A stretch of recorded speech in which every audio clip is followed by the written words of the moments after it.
Kia ora, welcome into ILT Stadium, Southland, for the final day of the Schick 3x3 Cup for 2022. It is finals day. On the final day, as every game means something either for classification or for the lollies at the end of the day. Hugh Baden here with you on court one to get this session underway alongside Kat Jones. A very good morning to you, Kat. Good morning. And, beautiful day here in Invercargill. It certainly is. Absolute stunning day in Invercargill, and always stunning inside ILT Stadium, Southland. We look ahead to these matchups today. There's some tired legs, right? They've played a lot of basketball, but nothing like playoff games, knockout games to make you forget all about those. Yeah, for sure. And just get out there and give it everything. You can see the FI making their way onto court one for the first of the men's quarterfinals, taking on the hometown heroes, the Southland Sharks. And one of the key matchups we've all been looking forward to, Kat, Ty Wynyard against Dominique Kelman-Portal. Yeah, should be a doozy. Both players with a ton of international experience and NBL experience. And teammates, of course, with the 3x3 Tall Blacks. Sure thing. So know each other's game pretty well. Also two immovable objects. Yes.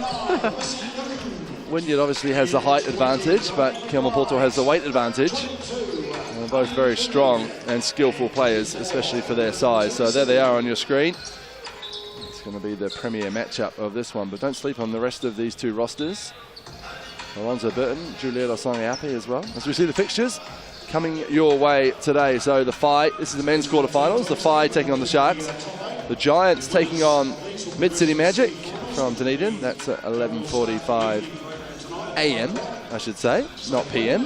Yes. And then the Jets also 11:25 against the Saints, and the Tuatara taking on the Rams at midday.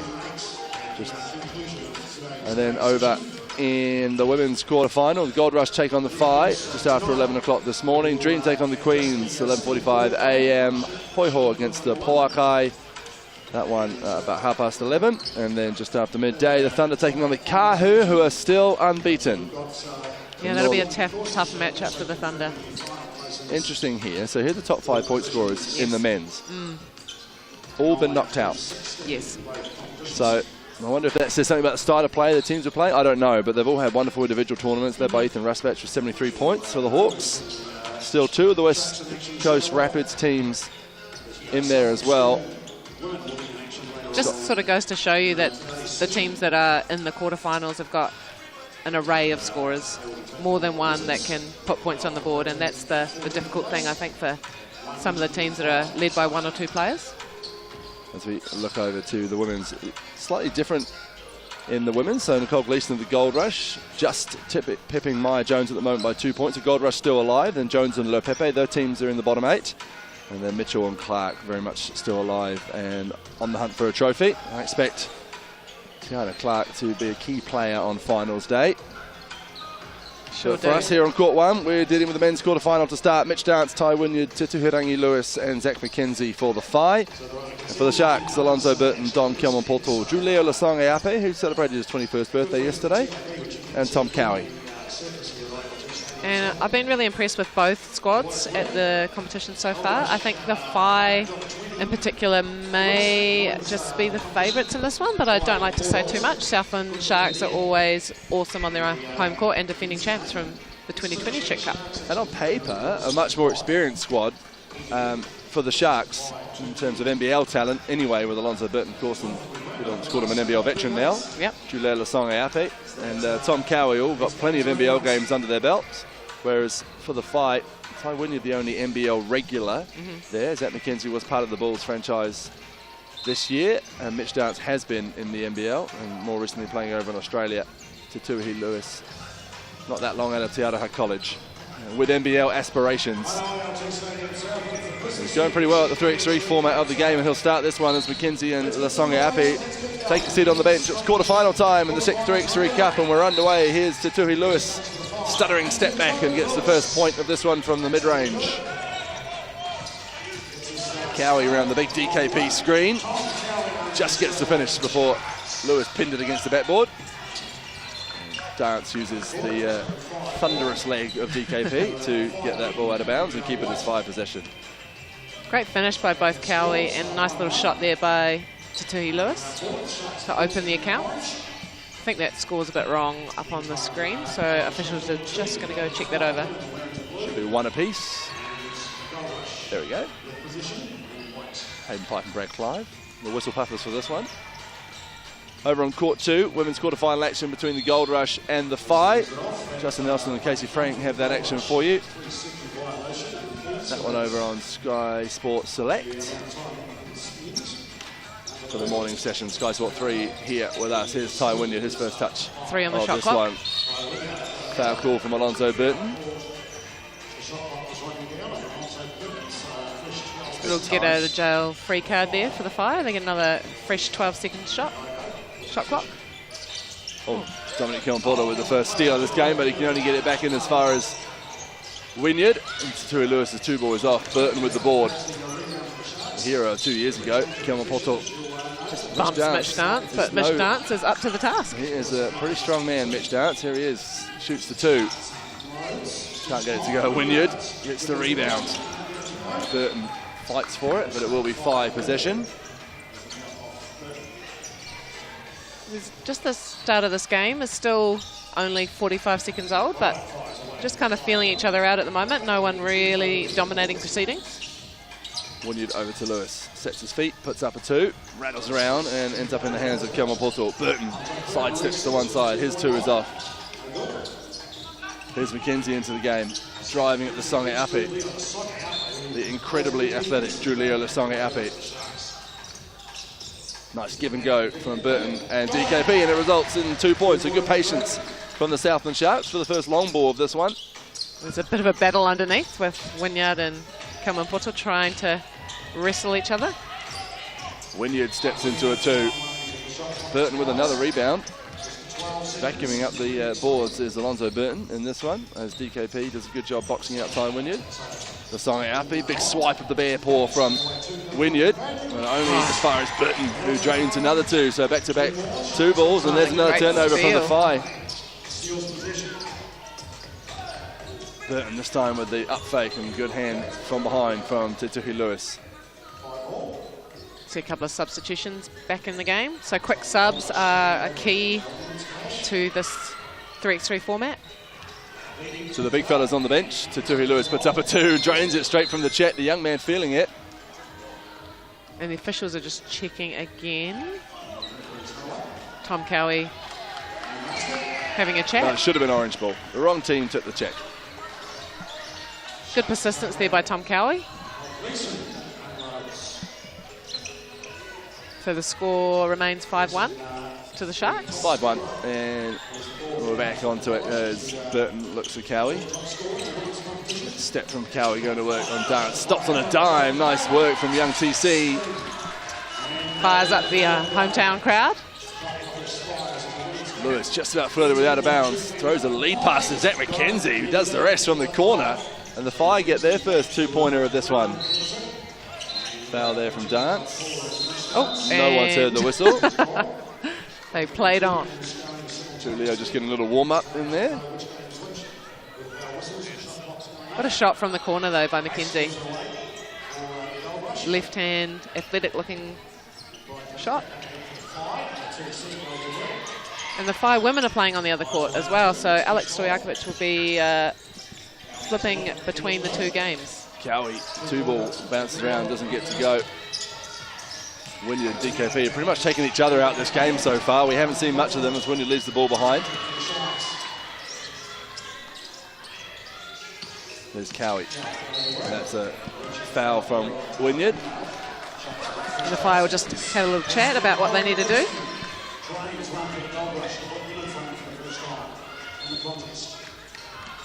Looks like a set play here from the Sharks. Kilman-Porter goes to set the screen, and Lasonge Api drives, loses the handle but regathers. Wynyard prevented the pass to the rolling Kilman-Porter. Has to go up from Lasonge Api as time expires. Mitch Dance like a pest hanging around. It's an easy one-pointer as well. Mitch Dance keeps the ball ticking over for the Phi. They trail by 2, 6-4. Cowie, step back, good hand from Lewis. Enough to affect that shot. Lasongiapi keeps it in, but only as far as Tatuhi Lewis, and he finds Dance, who leaves his 2 ball short.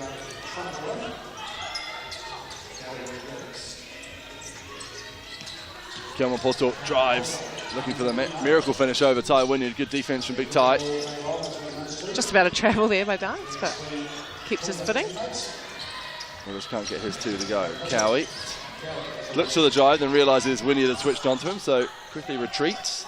And now DKP with a mismatch, 2 on the shot clock. Nice finish, baseline spin. Kisses it off the glass. Dominic Kemopoto showing off his arsenal of tricks in the post. And well aware too of that back down rule, so they've only got 3 seconds before they need to release the ball, so showing his experience there. Now playing point guard. As we get into the move, Tom Cowie takes a couple of hits. And that's not a foul in 3x3. To be fair on that one, he did just run into Ty Wynyard's hips, which didn't move. Mitch Dance, good heads up play as he throws it off Tom Cowie. Just checking about that. Runs into the outstretched behind Ty Wynyard. Dance just checking with the official about the contact there on that baseline drive. Oh, offensive foul. Offensive foul. Legal screen. Good call. Bit of an arm wrestle at the moment. 7-4 to the Sharks. Yet to see Ty Wynyard really get going. Dominic Kemopoto doing a great job just keeping the big man quiet as Burton. Oh, good hand from McKenzie. Gives himself a round of applause. Well done. Athletic young man's at McKenzie. A lot of length. Dance and Cowie on the bench for this one. Wynyard trying to inject himself into this game, everything but the finish, but there's McKenzie there to tidy it up. That's DKP's favourite little pass move through the legs. Oh, Lasongiapi with a beautiful find, almost a blind find. So Kemopoto knew exactly where his teammate would be. And an 8-5 lead for the Sharks. Ooh, Lasongiapi's got McKenzie on skates. Does, and he gets the finish. Drew Leo with a nice one, 9-5. He has come energised to play Lasongiapi as Wynyard shoots up a speculative 2-pointer that doesn't drop. Lasongiapi wants it, and now he wants the screen. No better man to set it than Kemopoto. Got the switch that they want. Looking to put the Sharks on his back is Drew Leo Lasongiapi, and he earns a foul. Look at that pass. Good recognition of having a towering defender on him. He knew that any attempt at a layup would likely get the big paw to it. Sharks up by 4. And change in an instant. The game of 3x3. Cowie. Same move. Stop, but this time he can't get the finish. Oh, and who's going to get it? Tied Jump up. ball. Cool. Should be going to White, to the 5. Defense ball on a jump ball or a tie ball. So Tatuhi Lewis will get us started again as Lasongiapi and McKenzie take seats on the bench. Dance shakes off Wynyard, instead drives on his own. Foul by Burton. Ty Wynyard was lurking out beyond the arc there. I thought Dance might have scooped it out to him, but happy to take the free throw from the Sky Sports stripe. It's Mitch Dance taking the shot.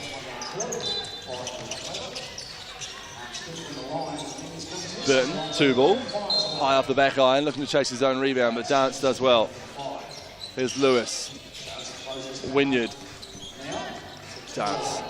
Cowie doing really well on the stronger Mitch Dance. And DKP with the tip rebound.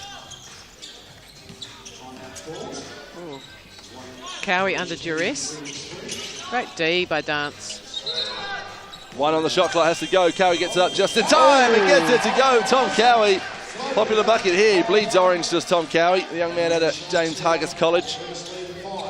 Good defense from Alonzo Burton. I'll tell you what, Cat Jones, the Sharks have come to play this morning. Sure have.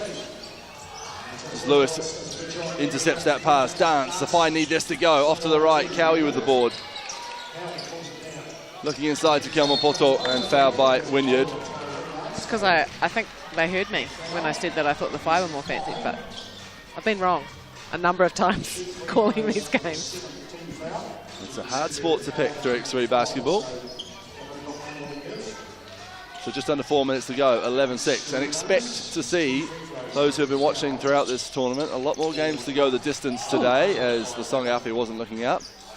Pass over his head. I think I'm right in saying that the further through a tournament you go, the less games get to 21 as the intensity picks up. And the fatigue as well. Oh, for sure. Accumulates. DKP giving Wynyard the space. There's a foul though, down low. I think it's on Tom Kahu off the ball, so the Phi get a free possession. Just a little strong on that shot by Wynyard. Cameron Porter almost daring his 3x3 Tall Blacks teammate to drive. It's not Ty Wynyard's preferred mode of scoring. The Songapi just knows where his teammates are. Great communication from the Sharks, but Tatuhi Lewis having something to say about that. McKenzie driving at Cameron Porter. Good finish through contact from young Zach McKenzie. Speaking of contact, gives him a hug. Anticipates it, so commits the foul on the floor. That's the 6th foul for the Phi, so they can't do that anymore. Well, they can, but they'll give away free throws every single time, and that's what referee Hayden Pipe's letting them know. As you see the nice finish from Zach McKenzie. So if you're the Sharks, you go into the well, and that well is spelled DKP. Here he is. Burton, the Songapi wants it. Burton, well done. Expert step through from the veteran. On the buzzer too. There's a delay of game warning here, I think. On the Sharks. They lead 12-7, 3 minutes, 8 seconds to go. I need something here. See what they can do. There's that spin move for Ty Wynyard and the two-handed throwdown. Boom! Ty Wynyard exploding into life with under 3 minutes to go in this game. Quick spin, two-handed slam, and just hangs up there just enough to let the Sharks know about it. Any longer, I think he would have got a delay of game warning himself. Perhaps. But the referees know it's finals time. So a little bit of artistic license on that. Oh! Julela Songapi gets Tatuhi Lewis on his rear end. Cameron Porto called for the foul. Just the 4th for the Sharks. As he helps his international teammate up off the ground. Songapi just with that hezzy and the stop. He is a supremely skillful young man. And athletic. Look forward to watching him get up for a dunk if he gets the opportunity. Nice find from Wynyard to dance. And good finish. Basketball counts. Foul, cool. On Dom Cameron Porto, I think. Must have got just a sneaky hand in there. It's one of the softest fouls I've seen this whole competition, but DKP, take it. Though, just nods at Hayden Pipe by way of recognition, so must have seen something. We did it, that was there, so dance at the line. Makes it a 3-point game, 2.5 minutes to go. Winner goes to the semi-finals. Ooh, come on, Porto, round the back. Tried again though, but Wynyard was onto that one. Ball might be a bit slippery, there's a bit of handling error. There's some sweaty individuals out on that court right now. Dancing along the baseline. Wynyard. Can't get the 2 to go. Zach McKenzie looks to come off the bench. And no one wants to relieve. No one wants to give up here with 2 minutes to go. Wynyard's like, are you going to mark DKP? Exactly, that's the key. They know with the foul trouble as well. If DKP's on the floor, Wynyard needs to be on the floor. The Songapi, 2, big if it goes. It rattles in from Julio to Songapi. Gives the signal. They're up by 5. Dance needs to fire back, and he does. The bank's open, and a flop but a technical foul. No flop warnings in 3x3 basketball. Basketball counts, but it is a technical foul. Awarded to Southland. Oh, sorry, not awarded to. The free throw is awarded to Southland. But they won't get possession back. They just get the 1 shot. That's the difference from 5-a-side basketball. 1 shot, and they don't get possession back. So Mitch Dance Giveth with one hand, taketh away with the other. Yes. As he hit a key 2 off the bank. So now Southland have got the ball. Because Mitch Dance made the 2-pointer, so it's Southland ball. Ah, yes, and we did. They didn't have possession anyway. Tui Lewis doing all he can. He's doing his best to keep the fight in this game, isn't he? Yeah.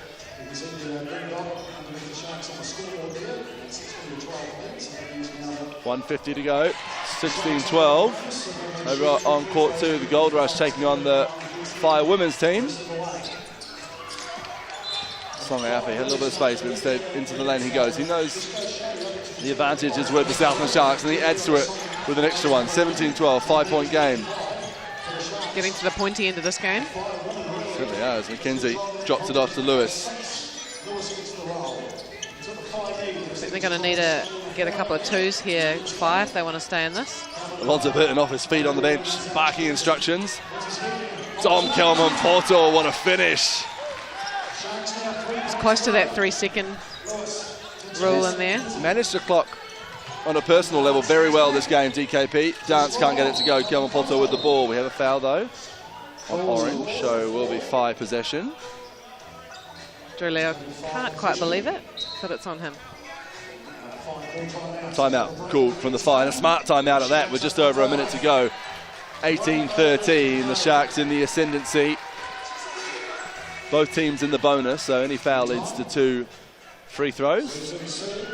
And only 3 points away, the Sharks, so let's see what they can come up with. In the Fire, well, they need stops. Stops and 2s in as quick a time as possible. A reminder what's to come on court 1. After this one, we've still got quarter-final action. We switch to the women's with the Southern Hoiho taking on the mainland Poakai in an all-Tauihi battle. After that, back to the men, the Nelson Giants and the Mid-City Magic will go at it. The final quarter-final on this court, the Taranaki Thunder against the Northern Kahu.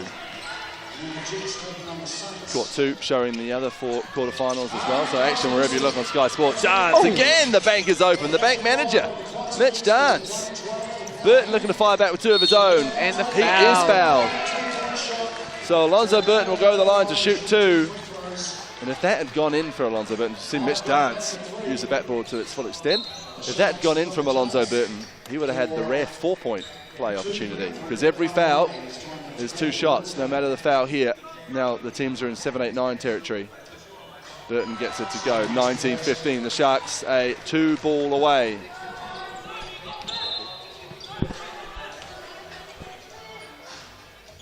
Misses his second, though. Gets his own rebound, but encroached, so it'll be 5-ball. Yep. Got to wait for the ball to hit the rim before.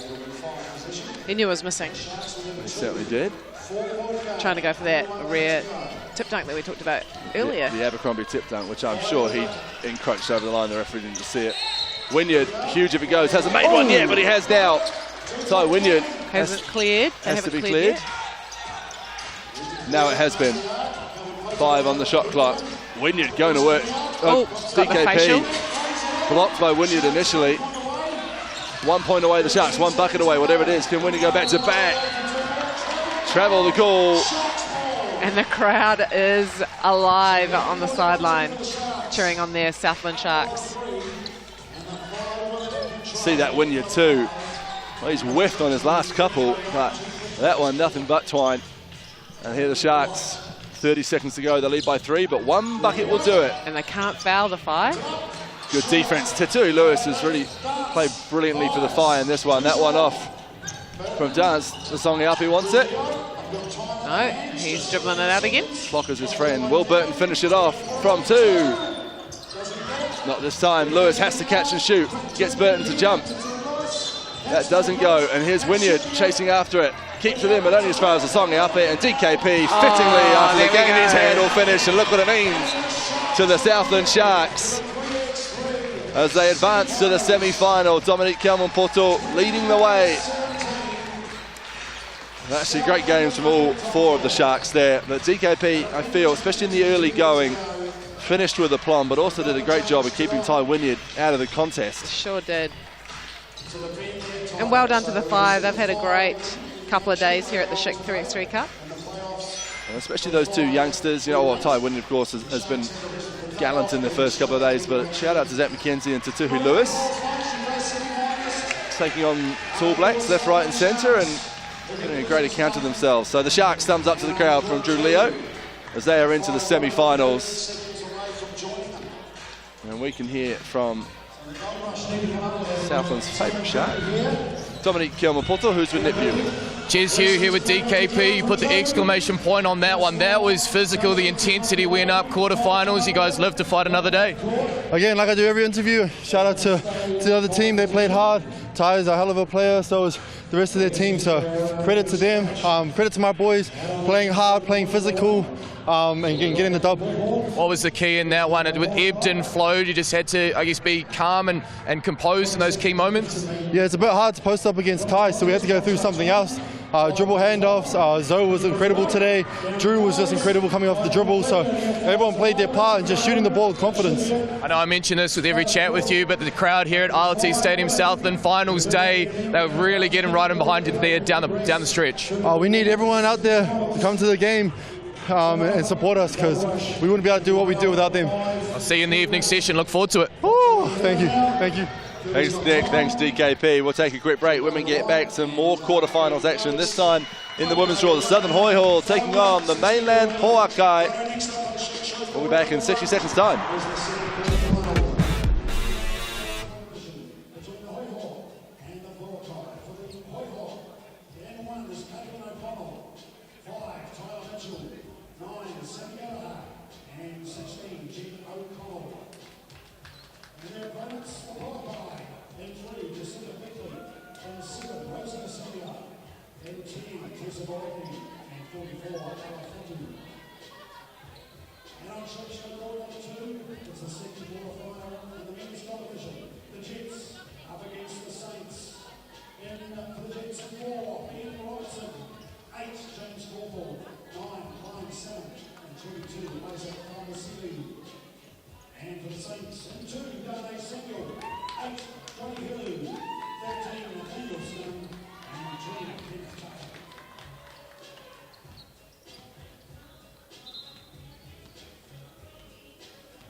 Welcome back to ILT Stadium Southland. You're with us here on Sky Sport 3, Court 1. Hugh Baden alongside Kat Jones, and the quarterfinals continue. And we're into some women's action here on Court 1 between the Southern Hoi Hall and the mainland Poakai. Two Tuihi teams from Te Waipounamu, the South Island. So always a bit of a rivalry as we see the teams there. Caitlin O'Connell, Tyler Mitchell, who is the greenest of green lights, and she sure is a great deep shooter. Sammy Gallagher, who leaves it all out there every session, and Jen O'Connell, who has been one of the key disruptors for the Poakai. Boagni, Ella Fotu, Jacinta Beckley, Rosie Samia, stacked full of talent there. So here's one for you. The Hoi Hall beat the Poakai yesterday in pool play. What? Crazy town. So this is going to be a really interesting one. And Jen O'Connell played a key part in that one.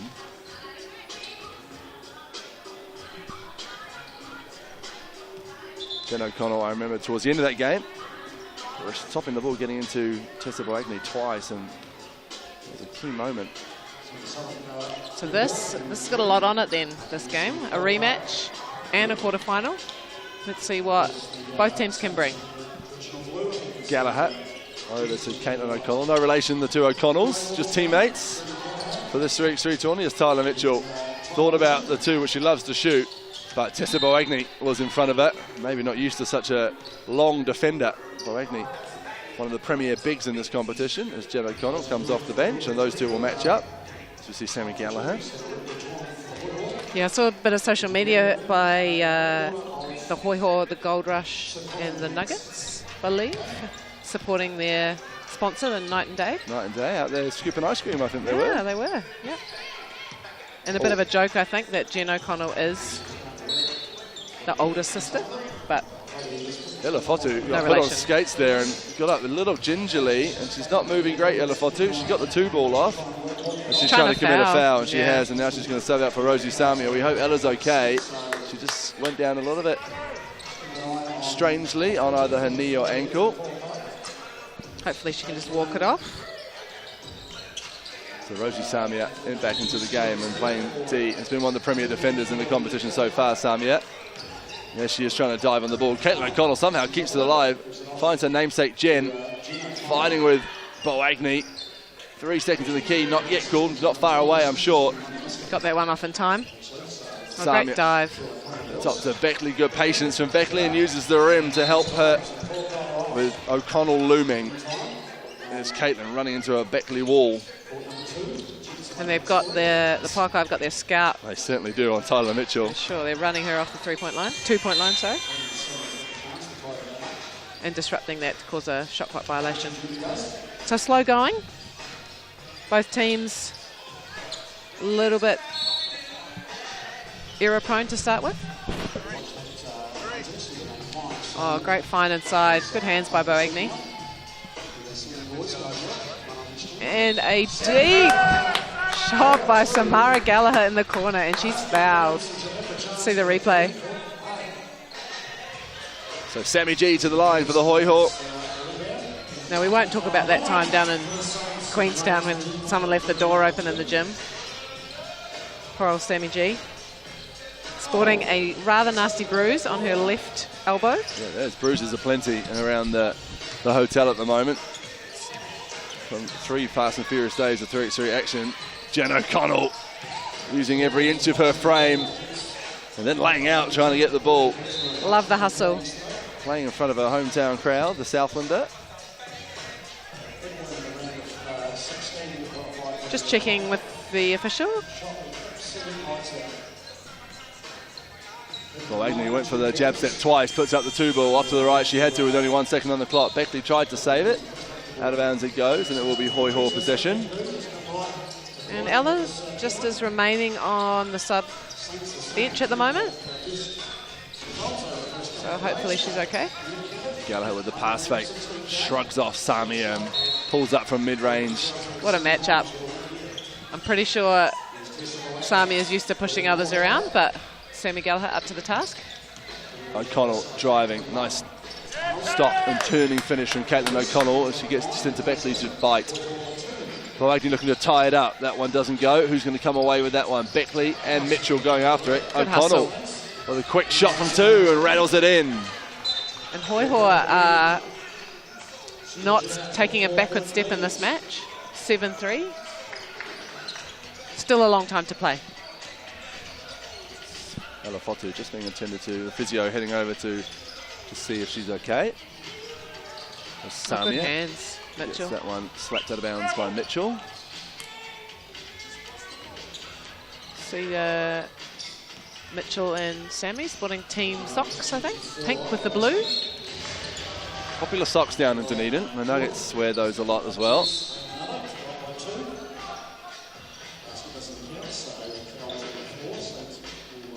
Yeah, Rosie's calling the play from the top. Samia drives and finishes nicely past Mitchell. Gallagher, step back 2. Off, but she chases her own rebound. As she does all the time. Samia, her 2 doesn't go. Mitchell, I think, called for a hold. I think it's called on Samia. Was it for Samia? Okay. Maybe just grabbed Mitchell as they both dashed after the ball. Complaints from Rosie Samia, but I don't know if there's ever complaints from Rosie Samia. Oh, and I think we've got a delay of game warning. I'm just into Beckley for an incorrect check of the ball. That old chestnut. Set play from the Hoi Ho, well defended by the Porkai. There's O'Connell, the fake handoff. Oh, everything but the finish, just too strong off the backboard. Got through. Couldn't finish. Beckley looking to drop it off to Boagni. Good Keeps hands from high. Boagni. Always has lots of time, Boagni. Seems to have lots of time, but she's so steady. Keeps her hands high. Such great footwork, Tessa Boagni. Mitchell finally gets a bit of space and gets the 2 ball out that just doesn't drop. And then she's called for holding Jacinta Beckley. 7-5, the Hoi Ho lead. 6:46 to go. Over on court 2, Sky Sports Select.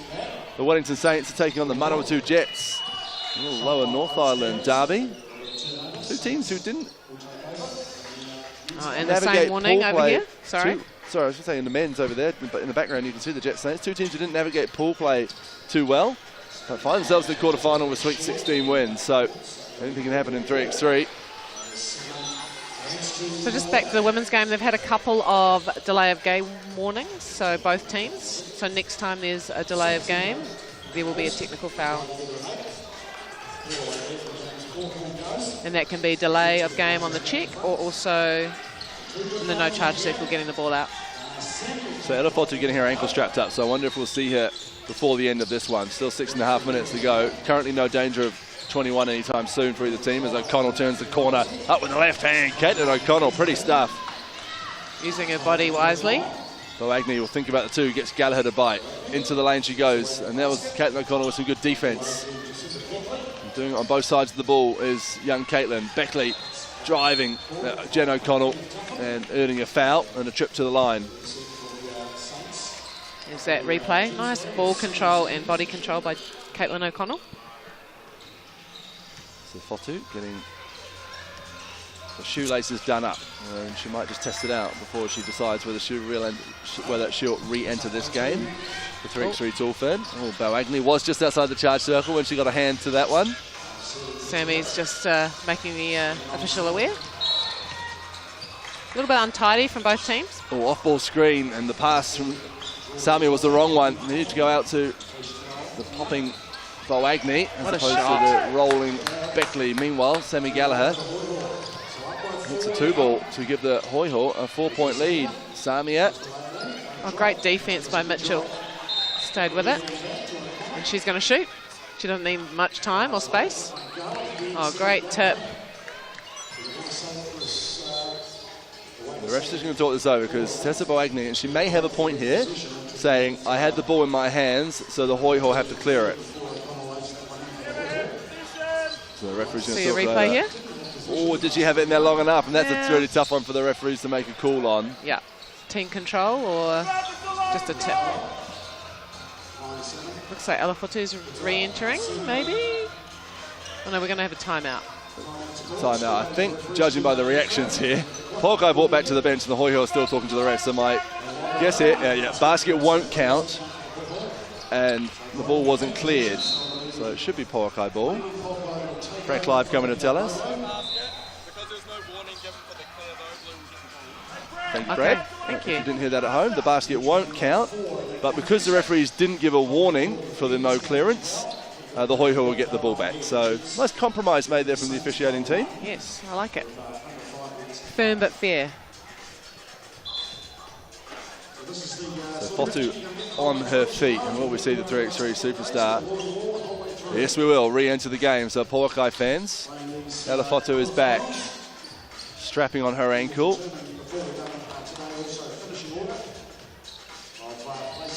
And Tyler Mitchell lobs it up to Jen O'Connell. Oh, big block from Tessa Boagni. Oh, but Jen O'Connell rips it straight out of Jacinta Beckley's hands. Mitchell driving to the hoop. Oh, what a finish by Mitchell. Through some contact there as well. Fotu around the Boagni screen. Boagni wide open. But there's O'Connell, and she gets a bad, but this time it's a foul. These two bigs battling. Having a battle and helping each other up off the floor, which is always nice to see. What a passage of play. Block there from Boagni. There's a clean block from Tessa Boagni. And then just a bit of contact on O'Connell. Tell you what, Jen O'Connell might have put herself in a few Tauihi conversations just with her hustle and her play over the last few days here. And her size. And her size, yeah, exactly. Can't teach height. Never heard that before, have you? Great defense from Ella Fotu on Sammy Gallagher. And so that'll be Poakai ball, 11-7. They trail to the Southern Hoiho as we right about the midway point of this game. And here we go from the top, Ella Fotu. It always looks to me like a travel. It does, that one step, but she plays a lot of 3x3, and I imagine that's a deliberate move from her. I've seen it never been called at this because Rosie Samia is the same. I might ask her about that as Gallagher has to get a tough shot up again. Ella Fotu's made a difference since coming off back from her injury, just on the defensive end in particular. She has made a big difference, especially on Samara Gallagher. They match up well, size and height-wise, and hustle-wise. And Fotu winning that battle since coming back onto the court. But the Hoiho winning the war, 11-8. See that little step again. Beckley finishes the easy one. She has to get out to Gallagher, though, who puts up the 2 from the corner. Can't get it to go. Big chase there, and Fotu tracks it down. Samia waltzes into a 2 of her own. Always looks like she has so much time, Rosie Samia. Beckley puts her hand up, claims that one. The 2 bigs come back into the game. There's Beckley finishing the easy putback. Just a 2-point ball game now. And you're right, Fotu's made a big difference since coming back into the game. Caitlin O'Connell around the Jen O'Connell screen. Looking to go all the way, but she's got Boagni tracking her and tracking her well. She'll have to shoot this. Shot clock running down. Boagni does well. When the Porker get the ball, and there's Beckley wide open for 2. Just can't get it to go. Big board from Boagni. Who's going to come away with it? Mitchell. Here's Jen O'Connell. And her shorter namesake finishes it off. And again, Jen O'Connell. And 12-9. Disrupting.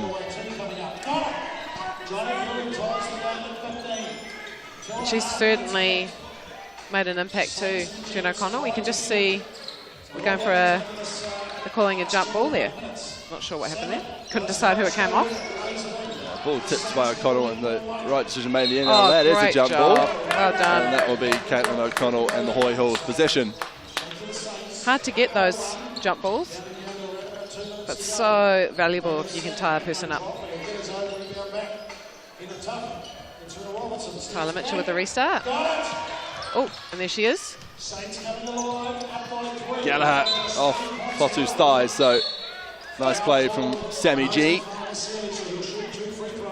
Fotu is just making a nuisance of herself every time Samara Gallagher tries to get her hands on the ball. So we've got a set play by the Hoy Horse.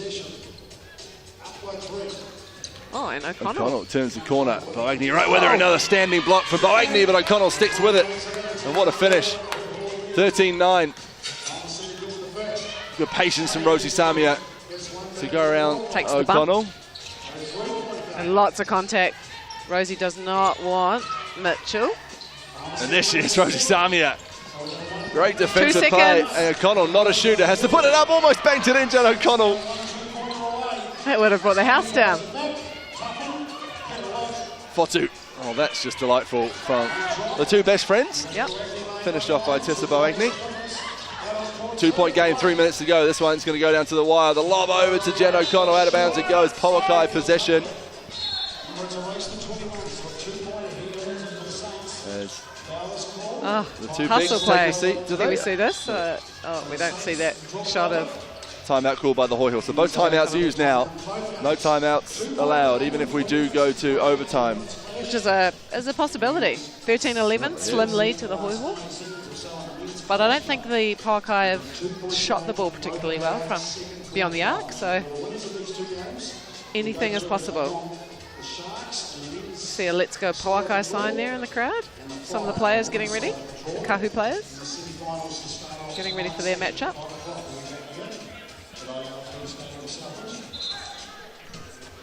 Sarah official, Ray Clive.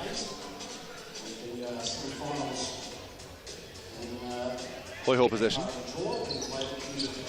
Okay, 12 seconds on the shot clock. O'Connell driving, Beckley with it. That little stop and pop move from O'Connell, but she just lost the ball. Fotu looking for an option. The 2 bigs on the bench, so Rosie Samia might put this on the floor. She knows Jen O'Connell won't come in lurking it anytime soon. Gallagher with the board. Good D by Mitchell. There's Gallagher using the rim. Yeah, Beckley did well to track it the entire way, make that a tough shot. Fotu for 2. That goes down. Powakai tied up, 13 apiece. Goes out of bounds. Is that on purpose? Must have been a substitution call from Sammy Gallagher. Yeah.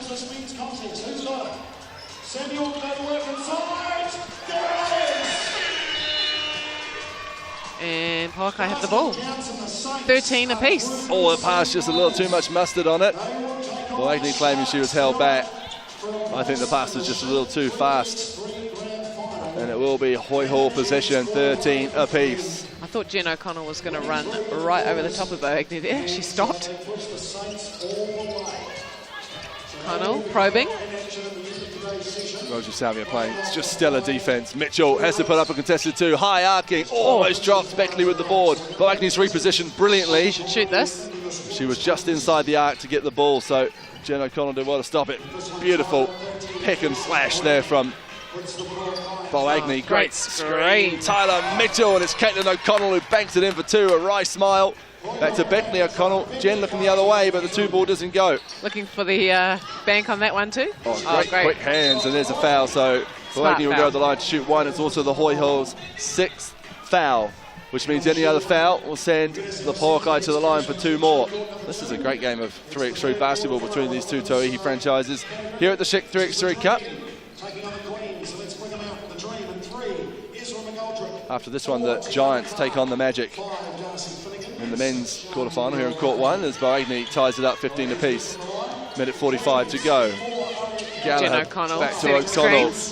Again, Boagny's defense at the rim has been exemplary from the Tall Fern.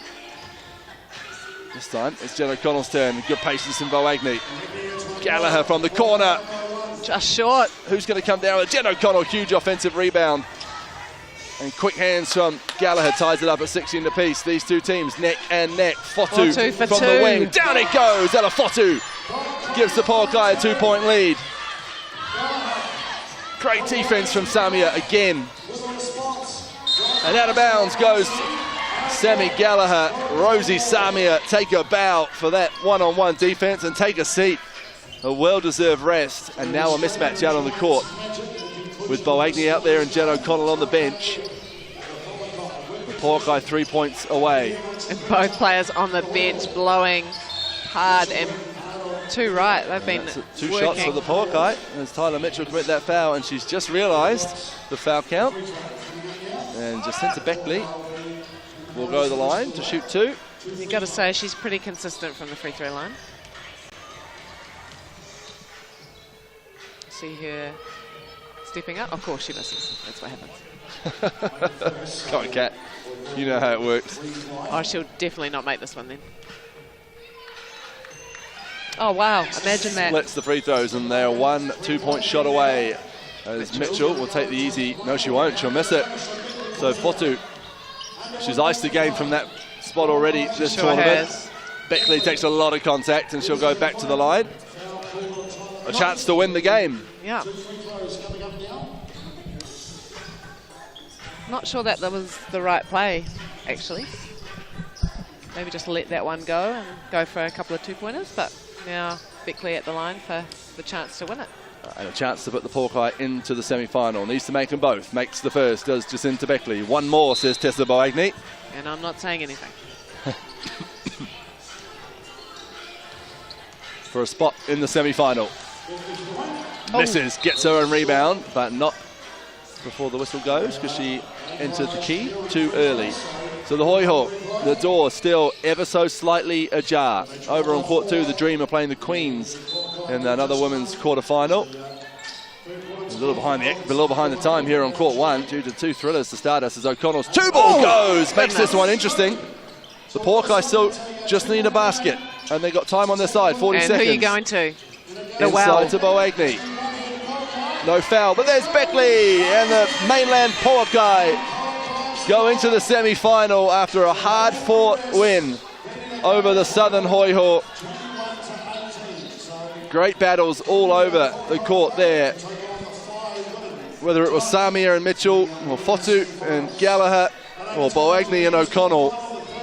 That was a great matchup. Sure was, and fitting really that Beckley got the game winner. She'll be kicking herself for missing a couple of free throws. Let's go Poakai, says that sign. Well, there's a happy couple of fans there as the Poakai are into the semi-final. And well done, Poakai. They've done it a bit hard in a couple of games, but bounced back for a great finish.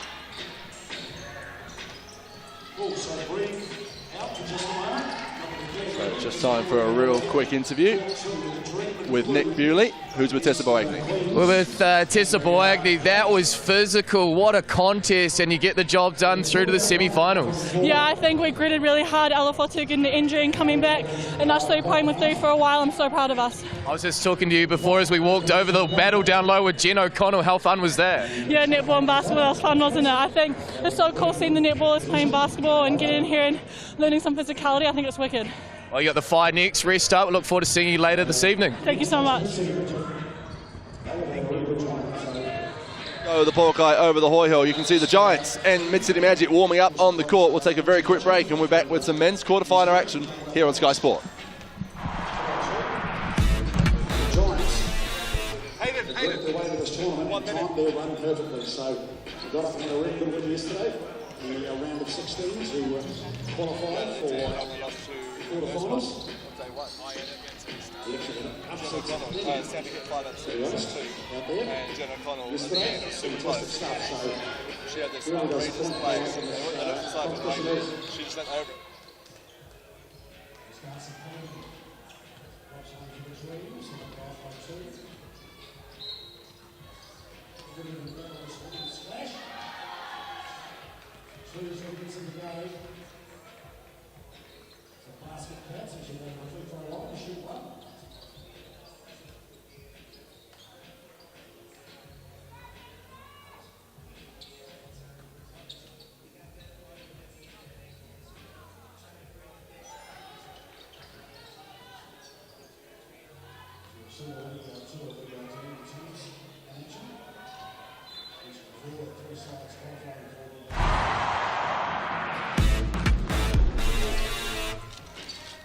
Welcome back to ILT Stadium Southland. The Giants and the Magic ready to go, and so are we for some men's quarter-final action. Davidson, Benjamin, Dempster and Marsh for the Giants. Roger, Aitchison, Momoisia and Freeman, and it's the captain of the Giants, Sam Dempster, who affects the first turnover. Here's Tyler Marsh, named performer of the day yesterday.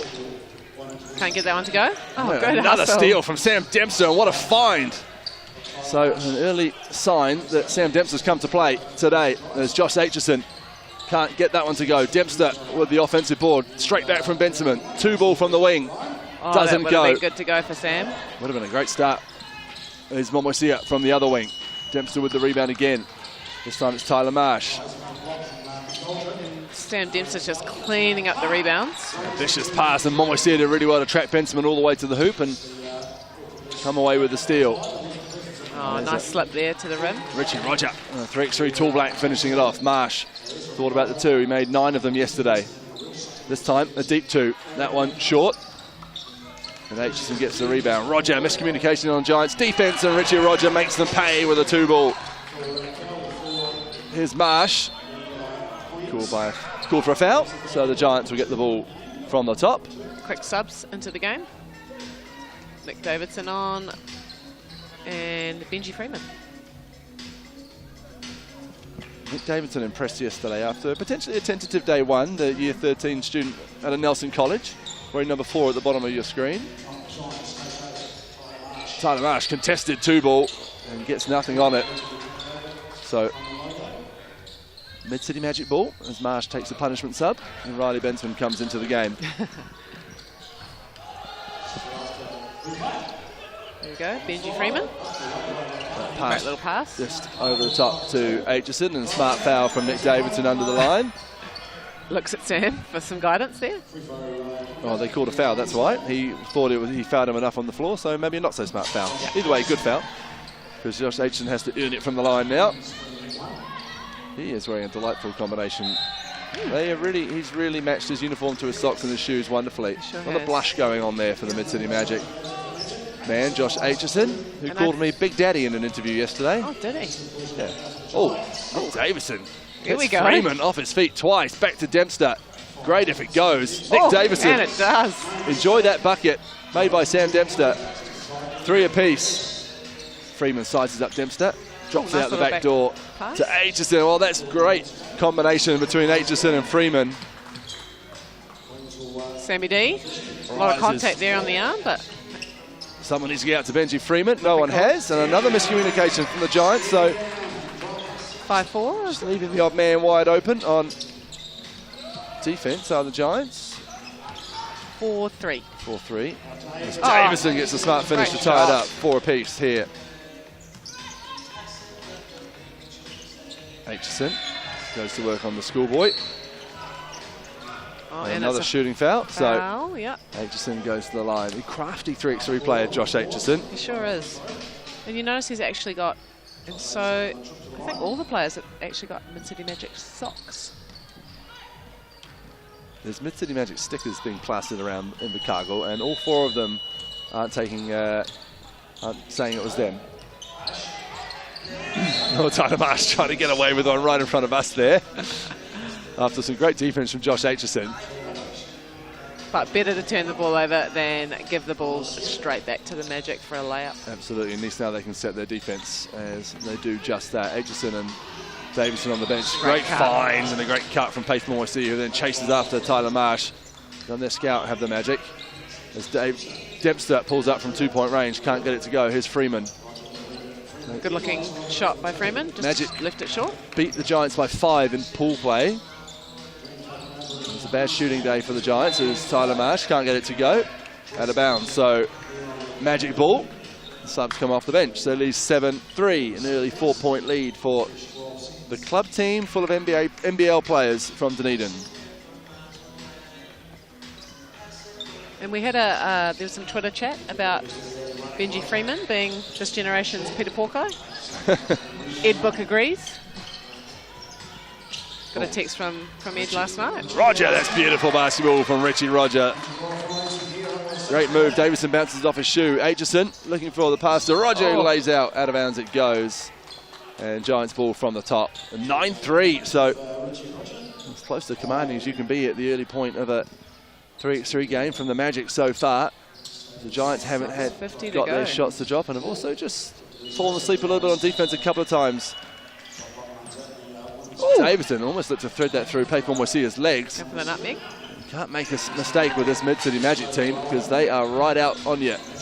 Bensman, 2-ball. Aitchison with the rebound. Good foul there to prevent the certain basket. So Momosia will shoot. 3rd shooting foul committed by the Giants.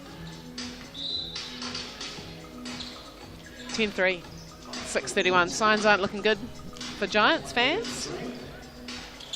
Let's see what Nick Davidson can do. Leaves that 2-ball a little bit short. Chases his own rebound though, and will get the easy one. Well, the Giants knocked out the Nuggets, so maybe Mid-City Magic bringing a little bit of extra something into this one, as all 3 of them, 3 out of 4 of them have been Otago Nuggets in the past. They sure have, and great finish by Richie Roger, if you see that one again. Little alley-oop layup. Tougher than it looks, that play from Richie Roger. They have the 11-4 lead with T-Marsh at the line. That striking haircut that he has. That's his free throw to go. There's the Waimea Knight Rider, and here goes Benji Freeman. Didn't Not clear though, not clear the call. It always amazes me when the player thinks they know if they cleared it, when the referee's staring right at the feet. Dempster needs to do something from the tip. Takes a contested 2-ball, doesn't drop.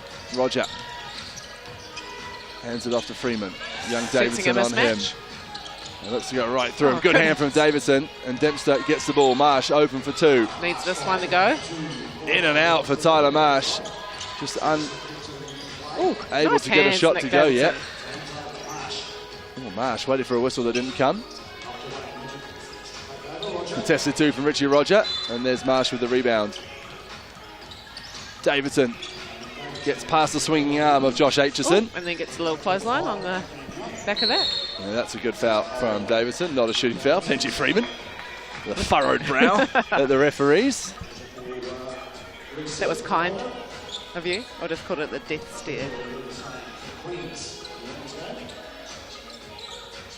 Little set play here from Magic. So post up down low with Benji Freeman. And a dive. Davison did well to stay with Aitchison. Another foul, shooting foul from the Giants. Sam Dempster looks to prevent the easy one.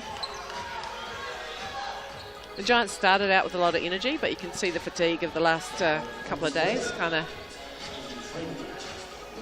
making things a bit more difficult. They trail by 5, and Benji Freeman will look to make that 6. Not insurmountable. This is a very talented Magic side as Freeman gets it to go. Haven't hit their straps from two-point land really either team. Ooh. 4 on the shot clock. That's a really tough shot that Dempster had to take as the shot clock wound down. Mid-City Magic playing some great defense on this Giants team. Looking good for their lead so far, 12-6. Referee's just talking about it. Davidson claiming that it came off Freeman. And proven correct by the referee. So Giants possession. Benjamin at the Schick logo. Davidson looking to get Richie Roger to bite. Great experience for young Nick Davidson going up against Tall Blacks and NBL players, and there's one of the great defenders in the NBL in the guard position, Richie Roger, getting the block and the bucket. Benjamin's 2-ball is too strong. And the Magic defense is just not letting Marsh see the ball. Oh, Paceman almost see it with a dagger. Yeah, this Magic boys have come to play today. Look out rest of the competition as we have a foul there. 15-6 too, what a shot. Giants possession after the foul. Tyler Marsh back into the game. Freeman and Dempster match up again. There is Marsh, deep 2. Yet to get a shot going, Tyler Marsh, and running out of time. And they're switching. Switching on D. No, Sam's Freeman, staying. 2 over Dempster, doesn't go. Benjamin goes to get the board. Here's Marsh, puts the ball on the floor this time, does Tyler Marsh. No whistle there on the contact, so Benjamin in the corner. Giants need it to rattle in, and it does just that. 15-8. Oh, offensive foul. Offensive foul to call. Benji Freeman called for the moving screen, or the illegal screen out there. And they've been pretty consistent with that call the whole competition, so I think the players need to adjust. You see Riley Benson make the much needed bucket for the Giants. Still in the hole. They trail by 7, 15-8. This is And Magic denial side. defense again. They were playing great defense. Tyler Marsh gets the bear hug. And bounces it off his own ankle. So punishment sub for T Marsh as Richie Roger takes a seat next to him. Momosia back into the game.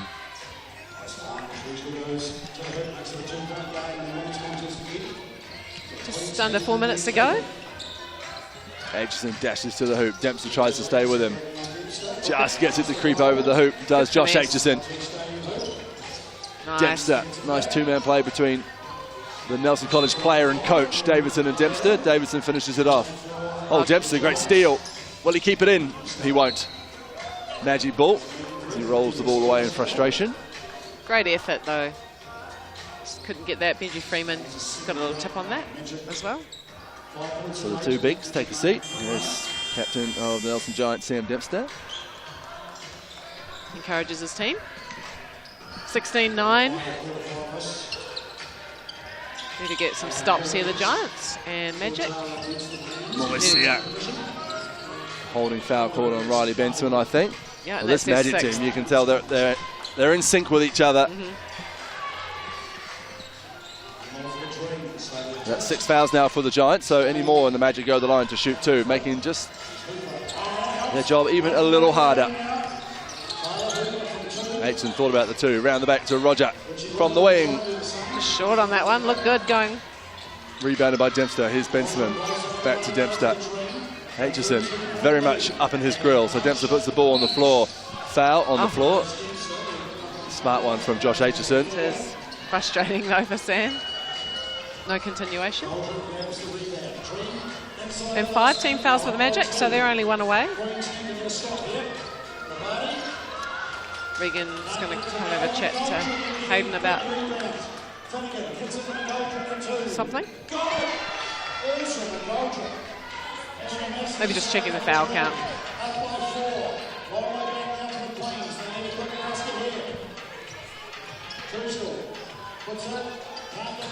Three minutes, 6 seconds, just the clock getting some extra time put back on. So just over 3 minutes to go.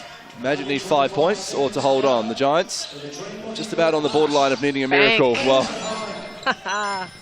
Could be the start of one. Bank 2 ball from Tyler Marsh. Could be enough to get him going. As Benji Freeman finds himself open. A great find from Paith Momoisia. Here's Davidson back to Dempster. Ball on the floor. Oh, great dish. Davidson, good patience, finds Marsh. Can he go bang, bang? Not this time, Tyler Marsh. Good. Oh, what a foul called. Foul called on Freeman. And that's their 6th. Just See a it fresh here, shot Benji clock. Freeman. Getting a fair chunk of Nick Davidson's arm in the air. Timeout by the Magic, I think, actually. Yep, Sam and Dempster talking to his team in no uncertain terms. having a look at the foul count and the score. Coming up on court 1 after this one, the Thunder and Kahu. Thunder and Kahu. Now, the odds would tell you that Kahu are strong favourites for that, and they haven't lost a game, and you see why the odds are that way, but this Thunder team can shoot, and anything can happen in 3x3. Benson gets that just tipped out of bounds by Freeman, so Giants retain possession, 2:35, down by 6. 7 on the shot clock, which I'm sure they're aware. Nick Davison lets it fly. High off the back iron, who comes down with that one? And that'll be Mid-City Magic ball. Good hustle by Nick Davison. Marsh and Momoisia come back off the bench. Flying out of bounds.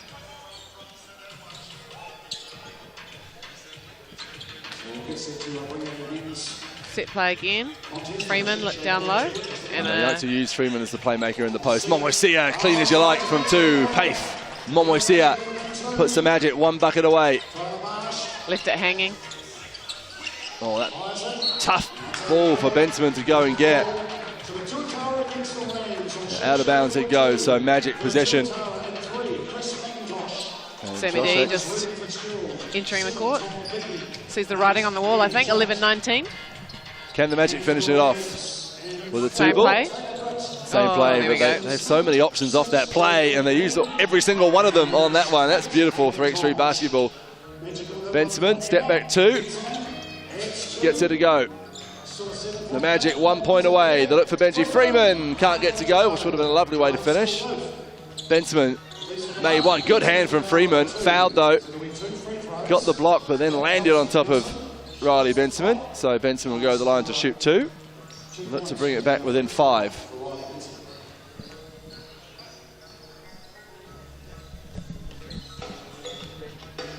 And Freeman's had his fingerprints all over this game. Defensively, offensively, just being a disruptor, really. He has. Oh, Ronnie Benson almost had the steal there. Freeman, great grab. Looks to go around the back, leaves the ball behind. 1 point away, the Magic.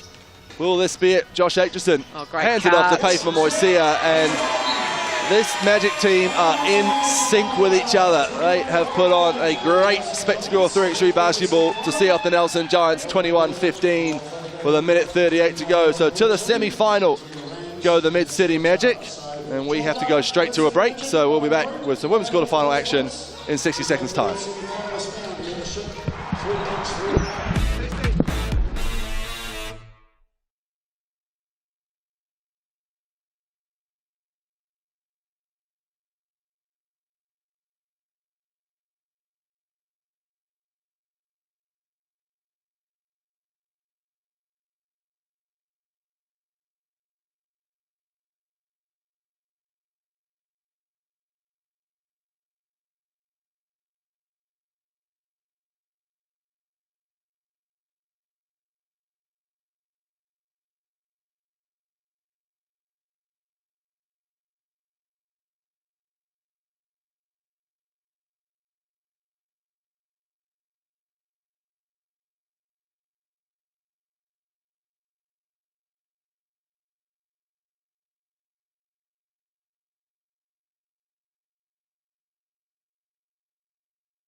Welcome back to ILT Stadium Southland. Court 1 action here in the final quarterfinals.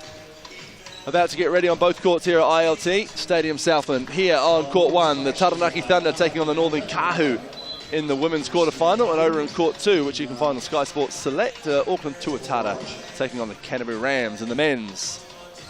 Now this Kahu team, as you see in orange in the background, undefeated. And this will be a daunting task for a young Taranaki team, led by Tarai Elia.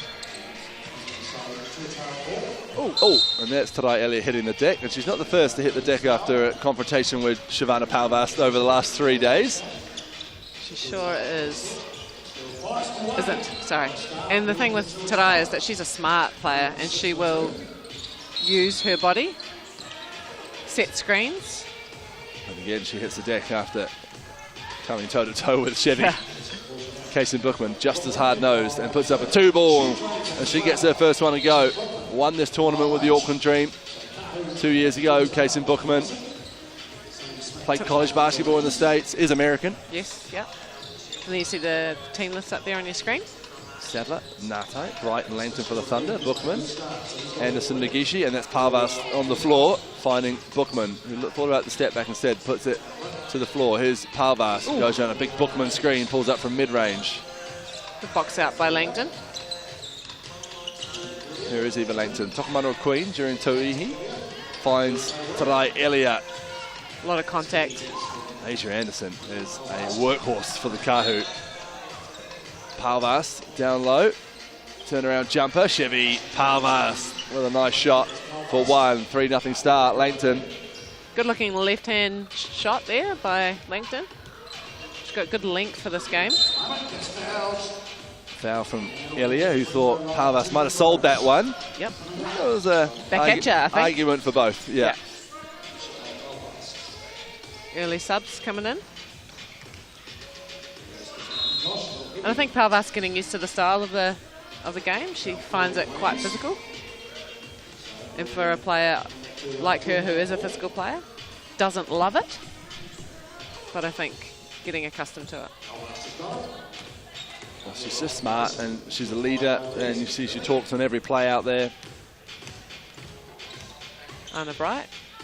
Everything but the finish, and Yumi Nagishi, her first touch of the ball. Japanese player, Bookman, off the handoff from Parvas. Can't get it to go, off Nagishi, so will be Thunder possession. Sorry, Anna Bright with the ball at the top now. That was Eva Langton. And Anna Bright's just a young player too. High school athlete for Opunake. Bookman looks up at the hoop, enough to get a bite out of Bright. Great good defense from Tarai Elia. And it will be Thunder possession.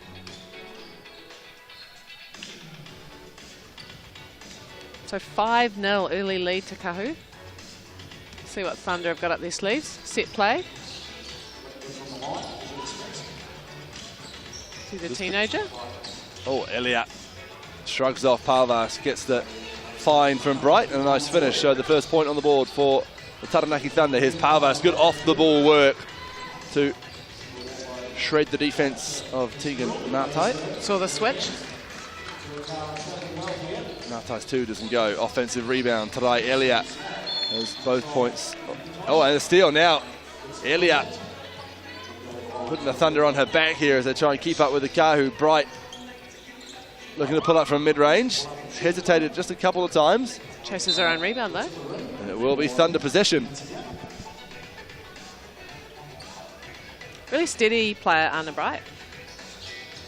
For a teenager, she takes a rest. And you see Tegan Natai with the ball. Shot clock. Just checking the shot clock time again. So I think there's just whether or not the ball hit the rim. There's a change in possession though, so it should be Thunder ball as they discuss it. I think just a little miscommunication here with the referees. Shot clock was down to 1.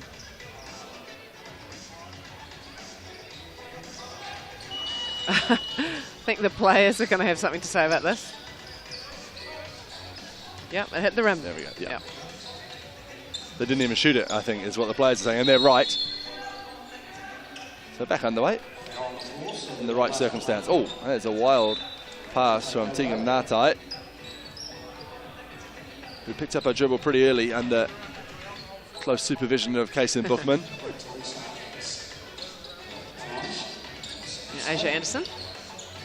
Looking inside for Parvast. Mismatch here. Yeah, she's shooting that all day. Gets her own rebound and earns a trip to the Sky Sport foul line to Shavana Parvast. And perhaps on a collision course with half-sister Tessa Boagni. I think so. Later on in this tournament. They met once already. Yesterday, the Kahu getting, in the end, a relatively comfortable win. Got the better of them. Unless the Thunder can pull off what would be a big upset here in the late stages. Today, Elia doing all she can to make it so. Having a great game today, Elia. Again, forcing another turnover. And Chevy Parvast comes up with the tip and the return steal. Yumi Nagishi. Nagishi, her first shot, and it's a good 2-ball for Nagishi. 9-3. Right over the top. That pass just out of reach of Elia. She has to scamper after it. Inside to Langton. Ooh. Turnaround jumper. Nice looking shot. Doesn't go. And who's in there again? Elia. Jump ball, so that'll be Kahu possession.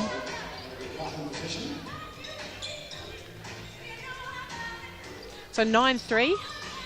Taranaki need to get a couple of defensive stops in this next couple of minutes, or else it's going to be a very short game. Anderson has to get it up and does just in time for a 3-second call. Ngatai and Bright just getting a little tangled up with each other, and the result is a turnover. Adrian Anderson pins her ears back and finishes at the hoop. Nice left hand. 11-3. Oh, and another steal. There she is again. And again, to the hoop she goes, spinning up with the right this time, everything but the finish. And there's a foul there from the Kahu. So a little bit of reprieve, and today Elliot says, we're going to have a timeout here. Just talk things over. How old is Today? I think she's early 30s. Pretty much the veteran of that Thunder team, with 3 youngsters alongside her. Yeah, she's had a lot of experience playing 3x3 and 5-on-5. Represented Cook Islands as well at the 5-on-5 game. Recently with the Mainland Poakai in the Tauihi League. Well, here she makes a mean punch. She sure does. Today, she does. At the end of season function. Yeah. Oh, Tegan Ngatai. Well, the timeout worked. And the point there for the first non-Elia point for the Thunder. Anderson. Not the most proficient shooter on that Kahu roster, but everyone has to get him up in 3x3. They sure do. And great shoes. Just looking at her. Oh, they're delightful. Yeah. Bit of pink. Camo on the bottom. Really, Bookman and Nagishi, the main 2-point shooters for the Kahu. Shavana Parvas is surrounded by Taranaki Thunder. In the end, she gets a shot off from the floor, which is blocked by Elias. She cops a few shots from Asia Anderson. Never seen anyone get blocked from the floor before. I've seen Sean Reddish make a shot from the floor for the Breakers. Geez, maybe 15, 17 years ago now. But he was in a similar situation. He managed to score from there. Long arms of Eva Langton. Thought she might shoot that one, but she's going to take the one. Nagishi with the rebound. Flies over to Bookman, inside to Parvast. Yeah, I thought she might be in danger of a 3-second call, but no, gets the shot away quickly. Langton into Elia. Shoot that, Anna. Deep 2-ball. Anna Bright. 6 points now for the Thunder. 12 for the Kahu. 5.5 minutes to go. And great to hear Ngatai on the bench giving instructions. Just a young player herself. Mount Maunganui College. Elia, nice spin. Cops the foul. And almost the bucket. She'll go to the line to shoot one more. Deep 2 from Anna Bright. Just there on your replay.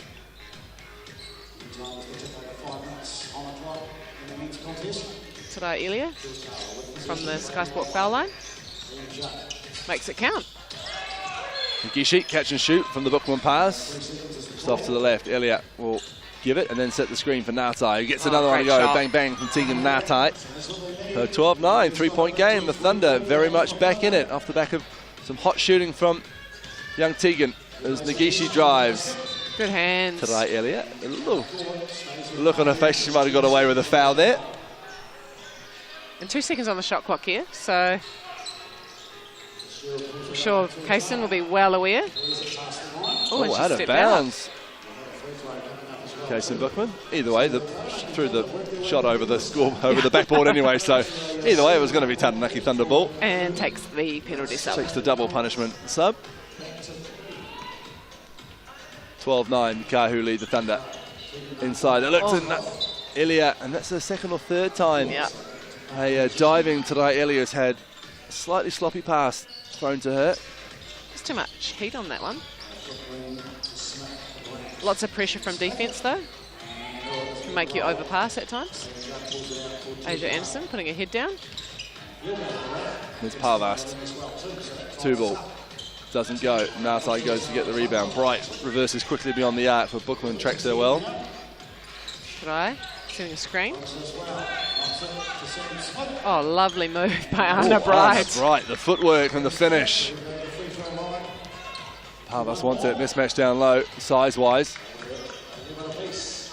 And Ngatai doing everything she can. And great work from Bookman there to go into the key and just block off some space. For Parvas to get a shot up. Ngatai. Needs to shoot, and does. And that'll be Kahu possession. Oh, look at that great step back, spinning shot from Anna Bright. Bright future ahead for that young woman. Nagishi. So 3-point game, about to be Parvas. a 4-point game. Sold everyone on that one. The Thunder valiantly staying alongside the Kahu after a really slow start. Eva Langton's going to have to, oh no. I was going to say Eva Langton's going to have to shoot, but Tegan Ngatai gets blocked. Nice pass inside to Parvas from Nagishi. Just uses her body to clear space. Oh, Langton with a beautiful lead pass from Anna Bright. Oh, and there's great Ngatai. steal. Great steal. So the young Taranaki players showing some Tarai Elliott-esque hustle out there. Sure are, should be proud. As Elliott comes off the bench, Parvas takes a seat alongside young Anna Bright. Gets a high five. Great to see the appreciation of the skill and talent that all of these athletes have. As Langton finishes well. Elliott does so well there to prevent some heavy fall. Asia Anderson's down, so the whistle's been blown. I think she just landed heavily on her wrist, maybe? Took out Eva Langton on the way.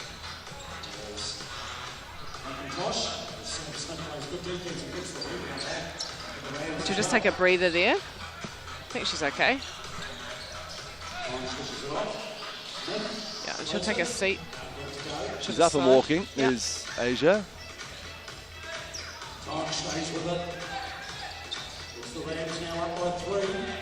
Hopefully nothing too serious. Gets a high five from Tegan. Looks like her hand. She's holding her hand, so. Yeah.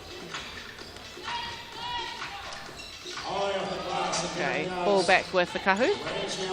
Nice spin right off the check from Parvas. The perfect find from Bookman and an easy 1-pointer for the Northern Kahu. They now lead by 4.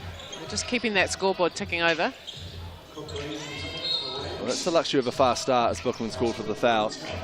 Can afford to just keep ticking the scoreboard over with ones, keeping the pressure on.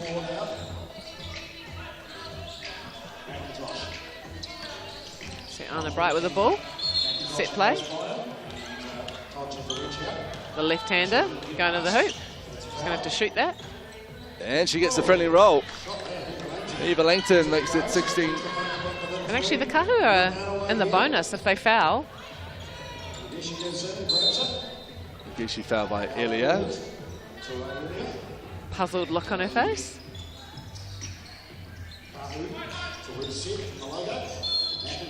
So 6 fouls to 4, so Kahu have to be a bit aware of that. A nice dive. Good hand from Ngatai.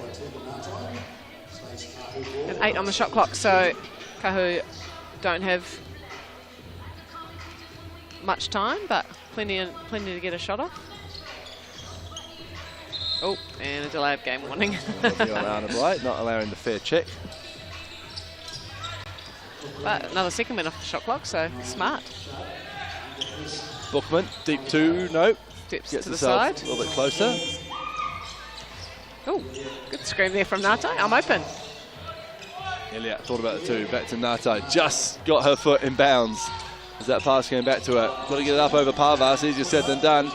Great defense from the seasoned Tulfern. I thought Tarai was going to take a rare 2 then.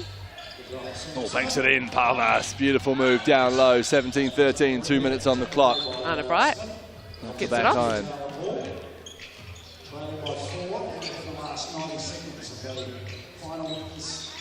Bookman. See if we can see one of these Nagishi shots. There we go. There we go. Time. Ngatai, good box out. Inside to Elliott, pulls up. Oh, nice hands. There's a shot by Ngatai. Good looking shot. Can't get it to drop. And running out of time. Better be good if it goes for Taranaki. 18-13, 1 minute 16. She cuts the foul. Can't get the finish, so she'll go to the line to shoot 1. 3 points away. Over on the other game, men's quarterfinal between the Tuatara and the Rams. And after this, we've got some classification games. United versus Nuggets straight away after this one.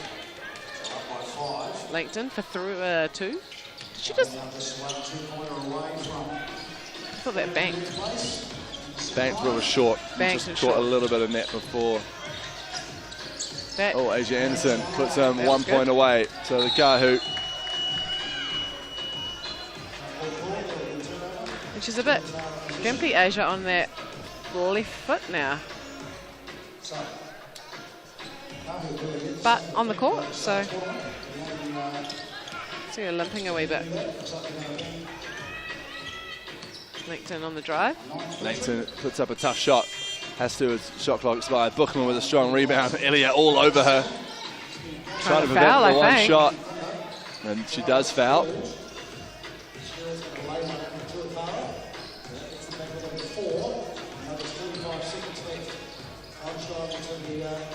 So both teams in the bonus after this, so Kahu may not need it. 1 point away.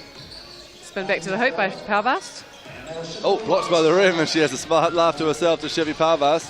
Misses a chance to get the win done as Ngatai's 2 doesn't go. Parvas gets the board. Bookman, they want to finish it with 21, and it's going to be Asia Anderson. Oh, no, it's not. can't She do misses it. again. Can Parvas finish from 2-point land? There she goes. She can. The Kahu get there. They were only 60 seconds away from getting there anyway, but a deserved win over a plucky Thunder side who started badly but rallied well in the middle off the back of Tarai Elia's effort before eventually succumbing to the Kahu. 22-13. We'll take a quick break, and when we get back, we're into some ninth place classification games. Coming up first, Northern United against the Otago Nuggets. Through as well on the women's side of the court.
And here we are back at ILT Stadium in sunny Invercargill. I'm Kat Jones, together with Hugh Bainan. We're bringing you coverage of the 9th place classification game between Northland United and the Otago Nuggets. You can see the Northland team just there warming up on the court, and I'm sure the Nuggets team will be joining us very shortly. You can see there Zach Easthope, Devin Mills, Hayes Walker and Tukaha Cooper giving some shots.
And let's play for 11th as turnaround jumper from Joe Ahi.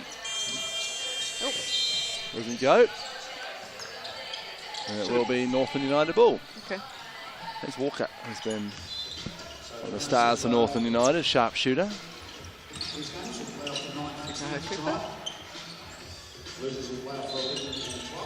Devin Mills over Matt Barsley. Good defense from Barsley, and here's Joe Ahi from the wing. Gets the first 2 points of this one.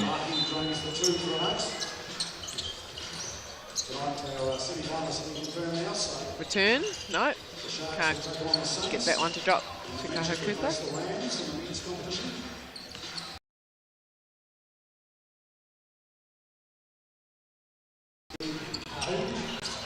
As Walker goes around Devin Mills' screen. There's Hayes Walker, step back two. He made one. Why not? Well, leaves that one short. Oh, good Mills shot. fires back with two of his own, so two apiece. Quick step from Bardsley, and he saunters down the lane for an easy layup. Another shot there, Devin Mills. A little bit more relaxed this Well, you this can game. tell the difference as Robbie Coleman rattles one in between the ones who are still playing for the lollies and the ones who are playing for classification games. Is Walker fires it back to Tukaha Cooper right from the top. Cooper gets a two ball to go, dealing in doubles to both these teams. Barsley jabs there. Oh, blocked by Mills. Cooper will shoot it. Another one. This could be a quicker game than we thought if they keep shooting like this. Impressed for the Manawatu Jets in the Sales NBL season, did young Tukaha Cooper. There's Hayes Walker, former Manawatu Jet. But there's two young men from Palmerston Boys High School out on that court. Matt Bardsley and Hayes Walker. Like a basketball factory out there, isn't it? Yeah, that pass just out of the reach of one of them, and Matt Bardsley. Let's see Zach Beasthope come into the game. Comes off the bench.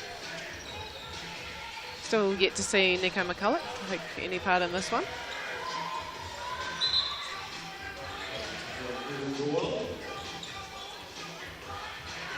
Okay, I think they're going to go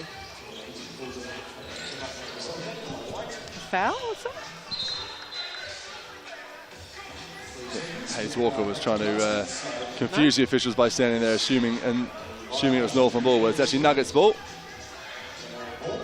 Oh, I'm confused. Are we doing 6 on the shot clock? Yeah, okay. Nuggets possession. Okay. No? Yes. Oh no, now it's Mal's fault. Okay. Bit of confusion there. And we're back underway. Nice find from Coleman to Bardsley. Squeezes that one in with the left hand. So 6 all. 5 on the shot clock. Cooper. Oh, good stat gets Coleman to bite. A nice finish from Tukaha Cooper. Coleman looking to bank it in. Rolls around the rim. Oh, Exactly, so just swinging some hands there. Oh, Walker does really well to keep it in. Sure does. There's That's the East first hustle play I've seen today in this game. Gets his 2 to go, 9-6. We will see the 3x3 Tall Black Nico McCulloch come off the bench. 0-0. That's the thing with the 3x3 uniforms that are slightly different than 5 and 5. No number on the front, just on the back, and a number on the shorts as well. McCulloch's first touch of the ball, hit out of his hand by Cooper. The Nuggets retain possession. Robbie Coleman, who is just launching them from deep every time he gets the ball, and he's made a couple now. Yeah, likes that spot. Zach Eastoe. Eastoe getting to his spot and then airballing it. And no, thought he might be taking a sub. Get a good look at Ben. No punishment sub for Big Zach. Yeah. The last shot for Coleman. Thinks about it. Has another one. See the man go to work. No. Mills from the other wing. That one doesn't go.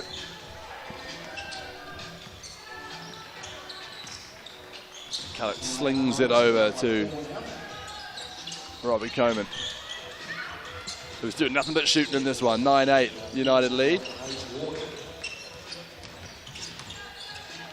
Taking it easy. Walker, great find, but 3 in the key on East Hope.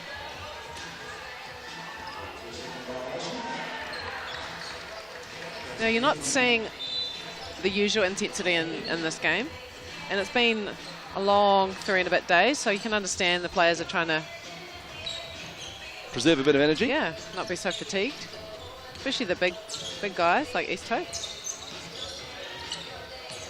See Cooper. Bardsley. I think it's the only player yet to put up a 2-ball in this game. Content with 1s. Devon Mills. Stepping back, I think that counted as a 2. 11-9. There you go, another 2-pointer. Oh, Ahi gets it to go as well, so 11 apiece. East Hope. Loses to handle. Ahi takes it away from him. And here's McCulloch. Oh, Nico McCulloch hasn't put up a shot yet, actually. No. Some great socks, though. Good to see the players showing their personalities through their footwear, sock choices. Matt Bardsley with the gold. Gold wings glittering as he drives. Can't get the finish though. Mills might shoot this. It just took a little while to get the handle, but does put it up anyway. Oh, off to the right. Speaking of the door being open.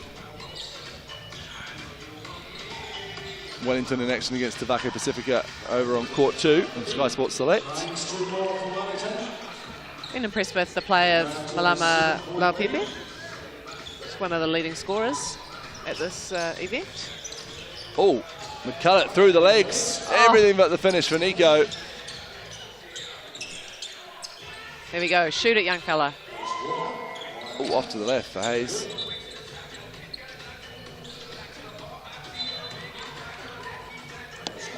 A couple of personalities there. East Hope and McCulloch just having a chat there on the wing.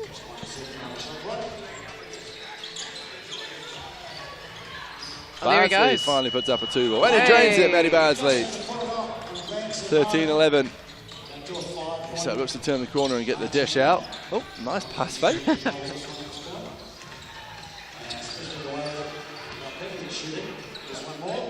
have another one there. No, He put off by the large hand of East Hope. 2 to shoot. Rebounded by Walker. 13-12. The Nuggets lead United. Semi-finals coming up later in the day. Oh, good D there, off the knee. And I can walk you through the semi-finals.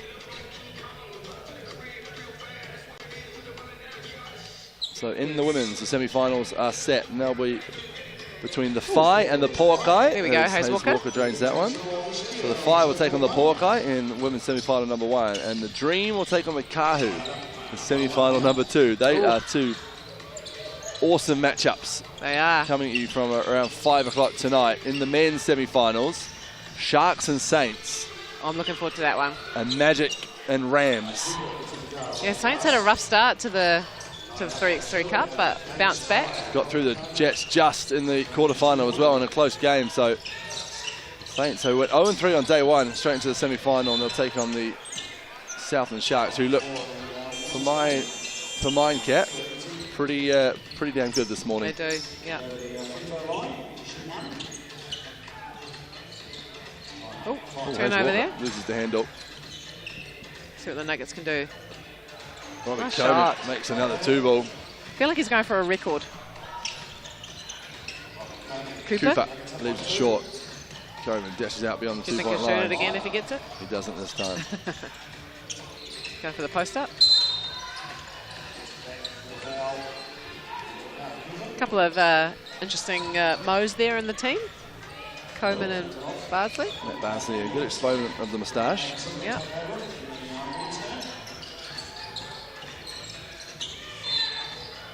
Coleman puts up another 2. Ooh. That one too strong. Devin Mills. Why not? Another air ball. There we go, step back. 17-15, Nuggets. Cooper takes the 2, drains it. And here's Nico McCulloch. Ooh, over the back. Over the backboard. Going for that horse shot. The speed from Hayes Walker and a nice finish as he goes around Robbie Coleman. The Nuggets trail by 1. Robbie Coleman looks to put them 2 points away, but no. So Northern United have a 1 point advantage and the ball to Kahu Cooper. Nice finish. To go. So now just 2 points away, 1 shot away, Northern United from condemning the Nuggets even further down the rankings as Bardsley looks to throw it off the rim to himself and wasn't as clean as he would have liked. But it's still pretty damn impressive from Matt Bardsley. Nice play. Oh, McCulloch For the win, Cooper looks to bank it, doesn't go. Oh, Devin Mills will have a shot. Suddenly got a Oh, could have taken it the first time, McCulloch. bit more intense. The block. Hayes Walker with the left. Intensity has stepped up just like that. As soon as there's a potential win or loss on the line, McCulloch gets that to go, 20 apiece. And now we're here to play. East Hope giving instructions from the bench. Hayes Walker. Doesn't go. Both teams just need 1 bucket. What is Nico McCulloch going to do? Shoot it. Good hand from Walker. Oh. Cooper hits the deck hard. As he jumped for that one, and McCulloch got him in the air. See the replay with there. the pump fake. Hopefully not just too landed serious. on the coccyx, and that is a painful one when you do that. So Cooper gingerly makes his way to the bench. Zaki so comes back. Bit winded.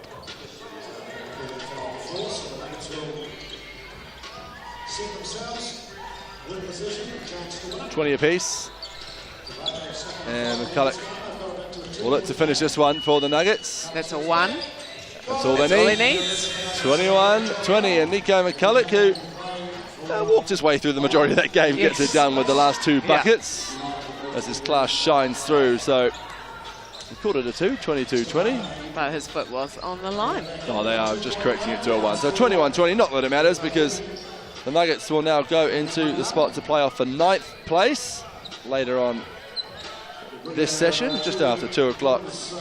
And United drop down to a lower classification game. So we'll take a quick break. When we get back, we're into some action here in the women's classification game between the Harbour Breeze and the Nelson Sparks. See you soon.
Welcome back to ILT Stadium Southland. Sky Sports coverage of the Schick 3x3 Cup and the classification game in the women's side of the draw now between the Harbour Breeze and the Nelson Sparks.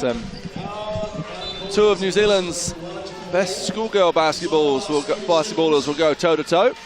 And Mackenzie Chatfield and Maya Jones. At the Harbour Breeze, 4 of New Zealand's most promising young schoolgirl basketballers on their roster. So we see the hard-working volunteers and the score benches here at ILT Stadium Southland. Our thanks to them. A number of these Breeze players had outstanding tournaments.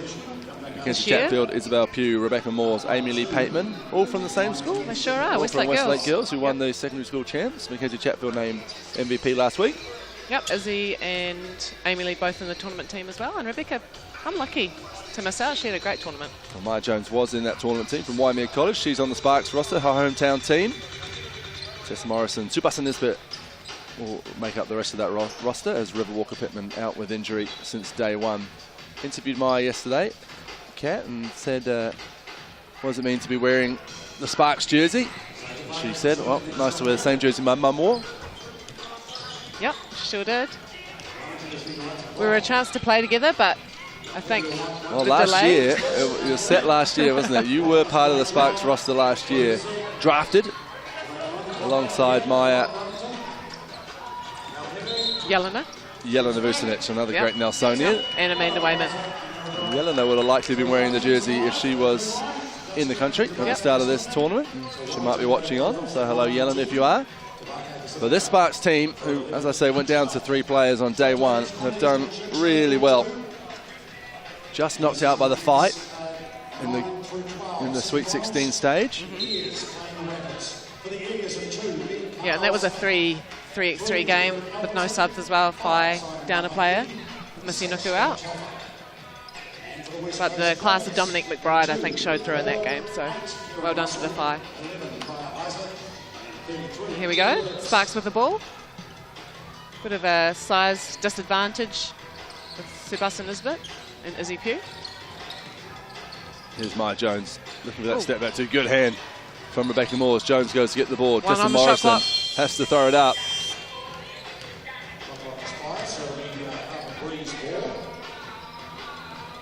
And I'm loving the colours actually, the Nelson, the teal and black.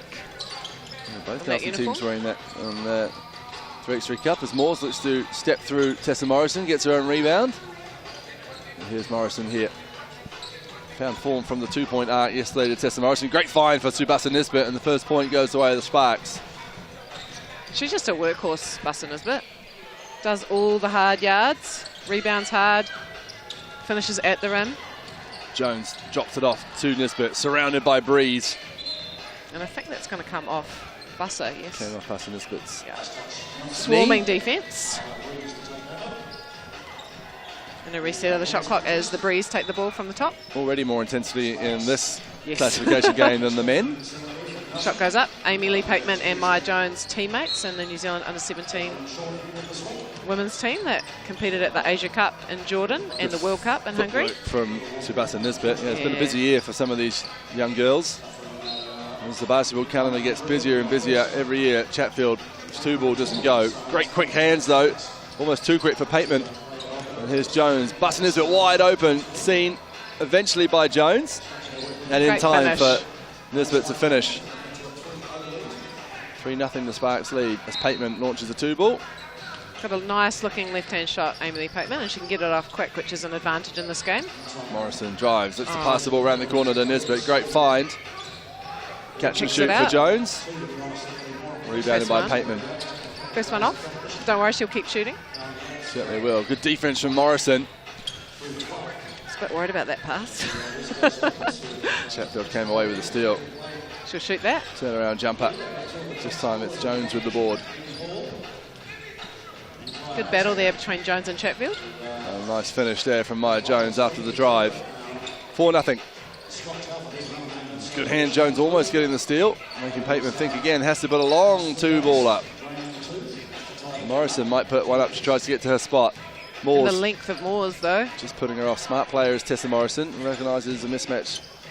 Down to 4, shot clock. A great pass to Nisbet, who's feasting inside. She is. Buster Nisbet, as the Sparks dealing ones at the moment, and the Breeze dealing nuns at the moment because it's 5-0. I think the NBL and Tohi players are tired after 3 days of basketball. Try and be one of these schoolgirls who played all last week at the Schoolgirl Nationals and then hopped a flight from Palmy to home and then quickly on another one to Invercargill. Beautiful move from Mackenzie Chatfield.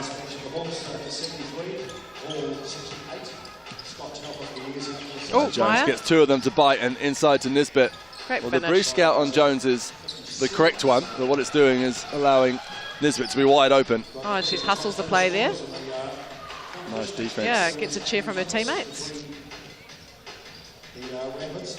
And back to Sparks at the top with a new shot clock. Jones using the screen. Steps through. Can't Everything get it to but go. the finish. Good defense from Moores. Amy Lee Pateman. Crossover and the two ball from Pateman. She can get going, and if she does, there's a dagger. Foul called on MJ. So it will be Breeze ball from the top. And these players have learned with just the 3 that you need to foul strategically.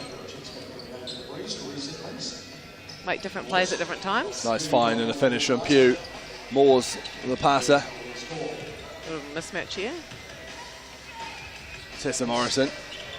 Chased in by Pugh. Can't get the finish to go. 6-2, the Sparks lead the Breeze. And Moores is a driver, but she will shoot if she's open. Fouled by Nisbet on that drive.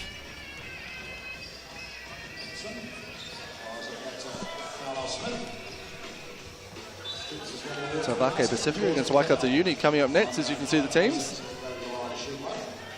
And shot Moores there. gets her finish to go. Morrison relocates for her two ball. Doesn't go. Chatfield with the board. Moore's just putting her off there. Amy Lee Pateman. Oh, good block from Maya Jones. Pateman, though, chases her own shot. Quick And Jones kick out. wants it straight back for her too. And that one drops. So good response from Jones.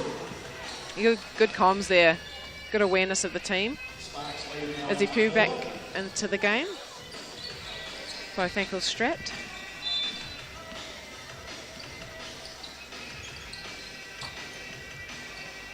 So Chatfield looking to shoot. Driving. Nice finish. No, can't get it to go, but great hands, Nisbet Busser. just takes it away, and there's Jones from the wing.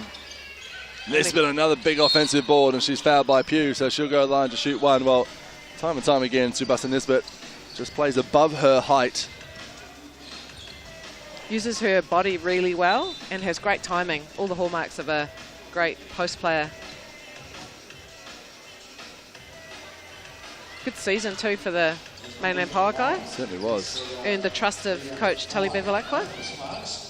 The defence from Morrison. Morse does really well to bring that pass in. Pugh puts up the 2. And you can hear Chatfield barking instructions from the sub-bench. Quick A first leader. step from Jones and flattened by Pugh. So Maya Jones will go to the line to shoot 1.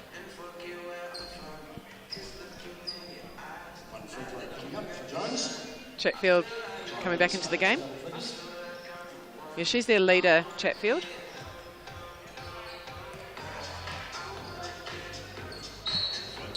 Jones makes her free throw, so the Sparks into double digits. The Breeze on 4 in this classification game. The winner will go and play off for 9th. Good defense Nice from Morrison.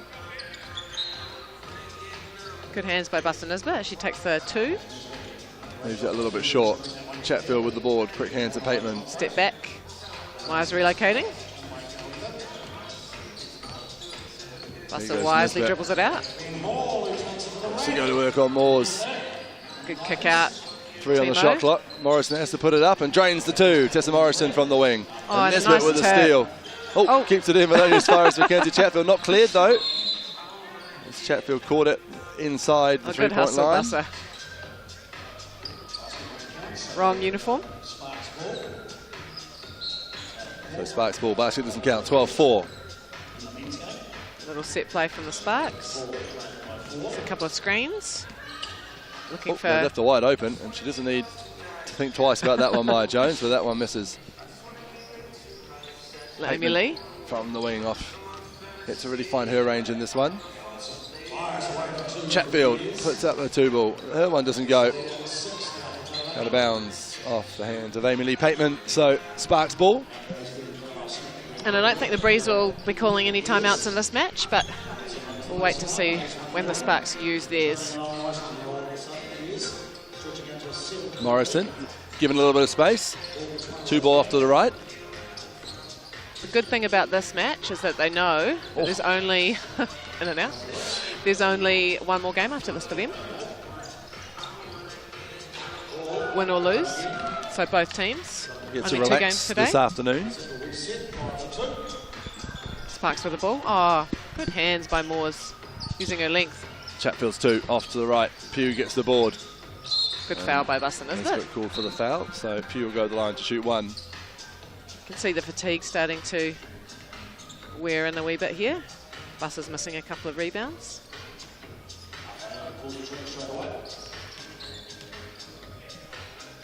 Izzy Pugh. And Moores gets her hands on that one to prevent the clean pass out. Morrison, Nice move spin. by Tessa, but can't get it to go. Good awareness. Maya Jones has hit the deck. As the body's around, and she might have just caught a stray arm from Izzy Pugh. Looks like it's to the nose, It's okay. judging by the watery eyes. She's had a couple of those in her career already. Just more worried about the teeth, to be honest. You? Yeah. Oh, good drive there by Pateman, but shot clock's expired.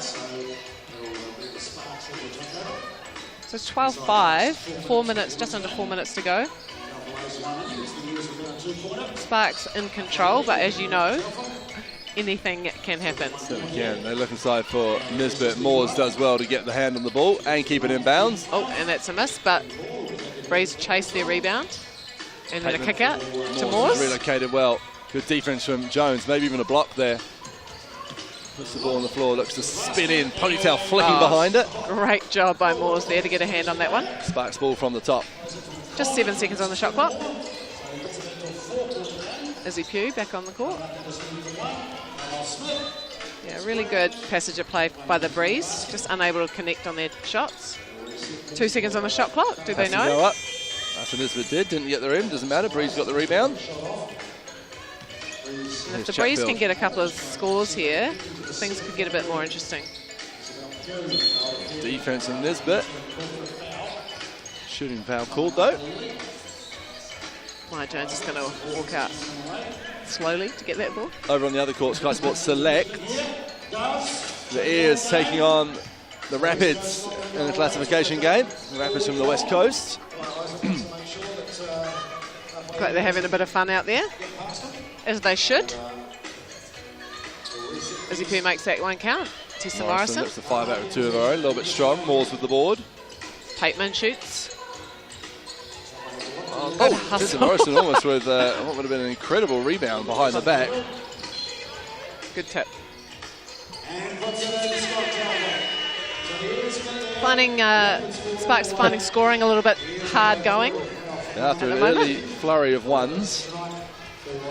Yeah, nice tip there by Jones, but so are the Breeze. So they've had some open looks, just haven't been able to capitalise. See Busser go to the hoop. And finish. Good close out there by Busser. Chatfield checks her feet and then drives on Nisbet. She loves that little spin around jumper. Yeah, well, it worked for her there. Very effective. Nisbet wide open. Might Why not? shoot Shoot the that. 2-ball. Look for the bank. Banker. Love it. Cashes it in. 15-7. Whenever I'm about to say that looks long, it's a bank. Pugh with the offensive Oh, board. good job, Busser. Stayed with it. Chatfield just lost the ball. She went up for the shot. Pugh doesn't though, and makes it. Good looking jumper from Izzy Pugh. Jones on the drive. Good hands by Moores. Chatfield and Moores tying her up. Jump ball, so Breeze possession and a timeout called by the Nelson Sparks. They lead 15-8 with 2 minutes 17 seconds to go. And they'll take a seat on the sub bench. Well, why not? See Busser's shot, bank. Pretty puffed out this fourth Sparks side, who lost their teammate River Walker Pittman on day one. Yeah, tough going for the young ladies, but they're young and they're athletes. And unfortunately, They are young. The that's just the way it goes. Tessa Morrison recently 25, the oldest player in the team. Yeah, she's 25. How old's Tsubasa Nisbet? I want to say early 20s, but Not long maybe out of college. Yeah, I think she might be the same age as Lauren Hippolyte and Amy Book, who were also Nelson Sparks back in the day. Good friends of Busser Nisbet. Maya Jones 17. Yeah, so I think she's 20 actually, Busser. So a pretty young team out there. Yeah. Tessa Morrison, the veteran. Great kick out pass. Can she do it again? Thought she was going to bank that. Well, this time Jones laying it out for the team, and Just to stay Morrison down there goes for a to bit. get it. She needs to get out of there, it'll be 3 seconds. Either way, shot clock violation. Oh. Desperation. Good to see. Hustle points, you don't get anything for those, but endears you to coaches. Certainly Hustle does. plays. Nice. Good D there. Speaking of hustle, comes away with the ball. Fine inside to Nisbet, wide open again, and another 1-pointer for Nisbet. Breeze are just running out a bit of time to make plays. Great D. Great defense from Tessa Morrison. 2-ball up from Maya Jones. Rebound, Izzy Pugh. Ooh. Tied up with Nisbet. Travel the call. Right, good work and a good hand from Tsubasa Nisbet. Takes a look up there. There's only 1:35 left to play, unless they get to 21. Nisbet. Good defense from Pugh. Sparks will keep possession.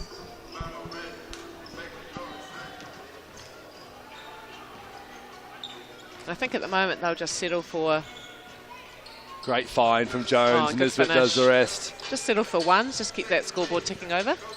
Amy Lee Pateman for Looking to 2. get herself going from 2-point land. That one doesn't go. Busser thought she had that one, but Moores, sneaky hand in the back. Jones against her under-17 teammate. And foul called on Pateman. So Sparks ball from the top, 17-9, they lead 1:11 seconds to go.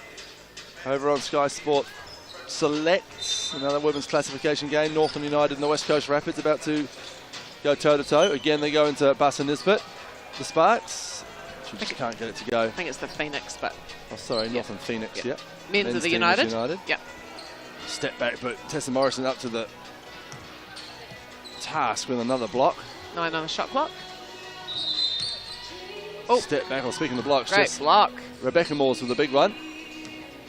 Maya Jones goes for 1-2. Gets a hand in her face. Oh, good hands by Busser Nisbet. Speaking of hands, why not? thought Timo was going to shoot that. Driving. She knows the Moors is on her, so she finds Jones. She will shoot it. Oh, Chatfield with the walking ball. basketball a little bit here, I suppose. Yeah. Tired legs out there. Yeah, Amy Lee Pateman. Oops, Here's gets Marta Chatfield. jump. Yeah, 16 seconds left. Shot clock violation is called. So Sparks ball with 16 seconds left. They can't be caught from here. So they'll head into the 9th place game. 2:05, just an hour's time.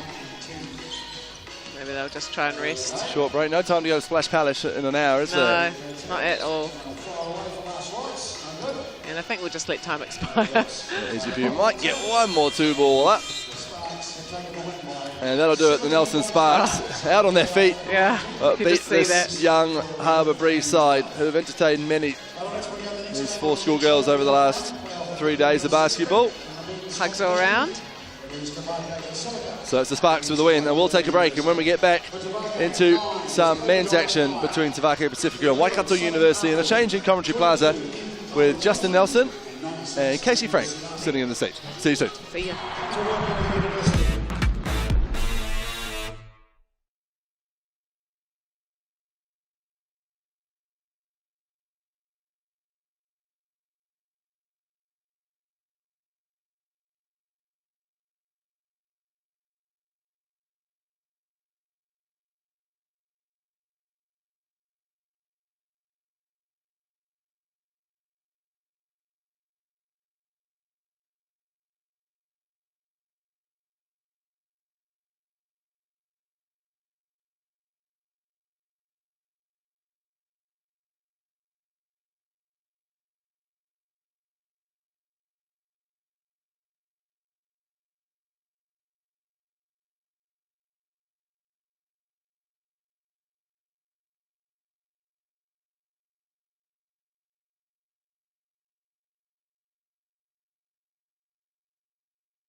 Welcome back to ILT Stadium, Southland. Thanks, Hugh and Kat, Justin Nelson, Casey Frank stepping into the commentary position now. Day 4, Schick Cup action.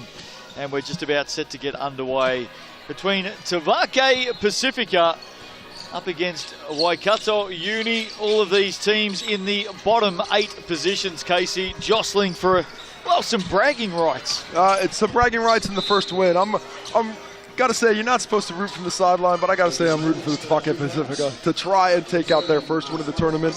The Waikato Uni team has had a good run as well, but I would love to see these boys try and pull out a win here. Well, there are the 2 teams. This is officially the playoff for 15th position as Waikato Uni get underway through Daniel Dobson nailing the first 2 points. But more importantly, it's not only the playoff for 15th, it's actually the playoff to avoid finishing 16th. There it is. There it is. You don't want to be the lucky last. You want to get somewhere else, as we see a nice finish there by Thompson. And then the 2-point shot return. Waikato Uni off to a fantastically fast start from deep. 2 of the new teams into the national level 3x3 scene. And of course, Waikato is preparing for the World University Games 3x3 tournament coming up, heading off to Istanbul shortly, in which they may find slightly different temperatures. Slightly different. From one of my memories of Istanbul, as we take another look at that Deep 2 dropping. And this is good preparation for them too, isn't it, Casey? Because it's, 10 to 12 games over 4 days. It's a day and night schedule, so you've got to lock in for 6 to 8 hours a day. It's not done and dusted in a 2 or 3 hour session. You have to go away and rehab and prepare and eat right and analyse the opposition, talk team tactics, all those sorts of things. So it really is 4 intense days for all of these teams. As we see Thompson let that 2 fly, just missed off to the left. It's the best preparation you can possibly get. It's a very similar environment against talent that I would expect to be the superior of many of the teams they're going to play there. Playing against, grown men, actual adults, not just uni students. And, you know, getting the legs ready to play in this many games in a short amount of time, that level of physicality, I think it's absolutely the best preparation they could have asked for. Through this session earlier on, all of the quarterfinals took place, which means we have our semi-finalists in place for tonight's action, the final session here in Invercargill of the 2022 Schick 3x3 Cup, and that's going to be a big night. Can't wait for that. No doubt the fans will be coming in because the Orange Army played well. Will be up and about. The Sharks headed through to the semi-finals in the men's competition, and they love their Sharks down here in Invercargill. All of that ahead of us tonight on Sky Sport. Right now though, Waikato Uni, the early running against Tavake, they lead 4-1. Here's Siale in the post. Thompson on the drive. He's been a lot of fun to watch over the last 4 days. Well, just one on the clock. Got to get it up. He does. Doesn't draw medal, unfortunately, for Tavake Pacifica, and that will go back to Waikato.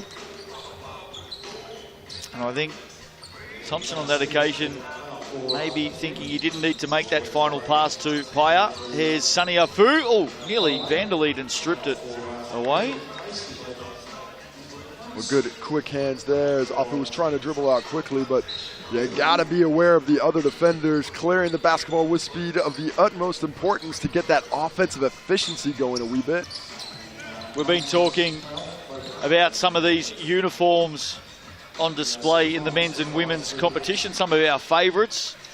What about players and performances, Casey? Some of the big fellas in the men's competition, who have you enjoyed seeing going to work down low? As we see, a nice 2 in response from Tavake. You know, one of my favorite players of all time, even with the haircut, is Benji Freeman. Oh, yes. I've been happy to see his light footwork. He's a big man, but he's got those twinkle toes. Seeing him down in the low post is always impressive, despite the fact that he cut my favorite haircut of the Sal's NBL. And Mid-City Magic through to the semi-finals. They'll take on the Rams tonight. They have been impressive. Waikato looking to extend this lead through Dobson, not on that occasion. And in fact, Tavake just starting to get a bit of the ball now. Sunny Afu, that one will come up short. 2-point margin at the moment. But you can't go past Dom Kelman-Poto either. He's just such a force in and around the basket. He's leading the way for the Sharks at the moment, and he will figure prominently tonight in the semis. Yeah, when he's playing his best basketball, he is certainly a load to respond with. Another player out of that low post as we see another Dobson. 2 drop. Dobson, I saw him play a little bit in yesterday's games. Was my first chance to call the Waikato Uni teams, and I really like his inside-outside game. Shows a lot of strength, obviously, but with the ability to shoot that too.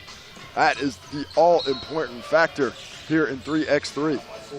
But I'm a big fan of Dane Samuel as well. His inside-outside skill, he might have a little bit more of the perimeter skill, but watched him in the quarterfinal this morning, and he was a bulldog. Well, I think day one, it took him a little while to get going on day one, but he just had a bit of a different game face on the second day of play, and since then, the Saints have been on the up. They certainly have. I think between him and Kenneth Tuffin leading that way, of course, Nathaniel Salmon has a big part to play in there. And of course, Johnny Helu as well. They've been playing well, playing better as you go along, which is, of course, how you want to do it. You see Kuhn Thompson really drives strong to the rim, takes the contact, gets the whistle, and he'll be appreciative of that one. He certainly earned it as he has a chance to cut this one to 2, the lead to 2 of the Waikato University team. Coming up after this one here at the Schick Cup, playoff for 13th position in the women's competition. The Wizards and the Storm to do battle.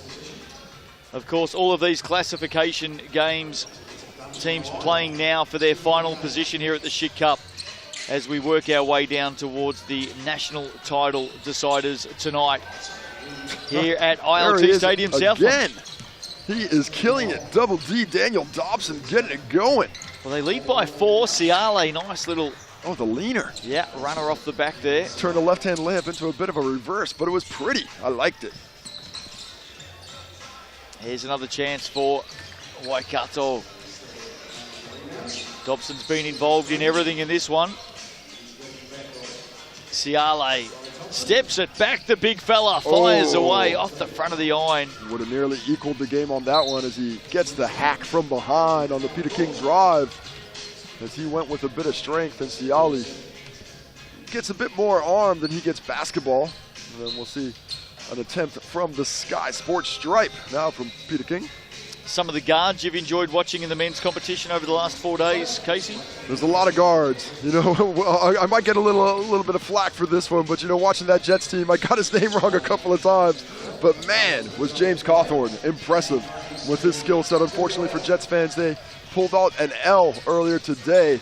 But he was playing some fantastic basketball as we see an unfortunate turnover on the miscommunication between Siale and Sonny Afu there. Well, I don't want to bring private conversations into the public arena, but I will. I don't want to, but I kind of want to. Just before we came on air, I was sending back and forward a couple of text messages to Coach Natu Taufale, of course, coaches the Manawatu Jets in the Sal's NBL, and I said, man. Has a nephew out here right now? Yeah, he does, you're right. And I said, hey, you got to have a look at Jimmy Cawthorn for next season. How about that? There's his nephew. Speaking of which, Mr. Tafale. Jaden Tafale with the big double from the corner.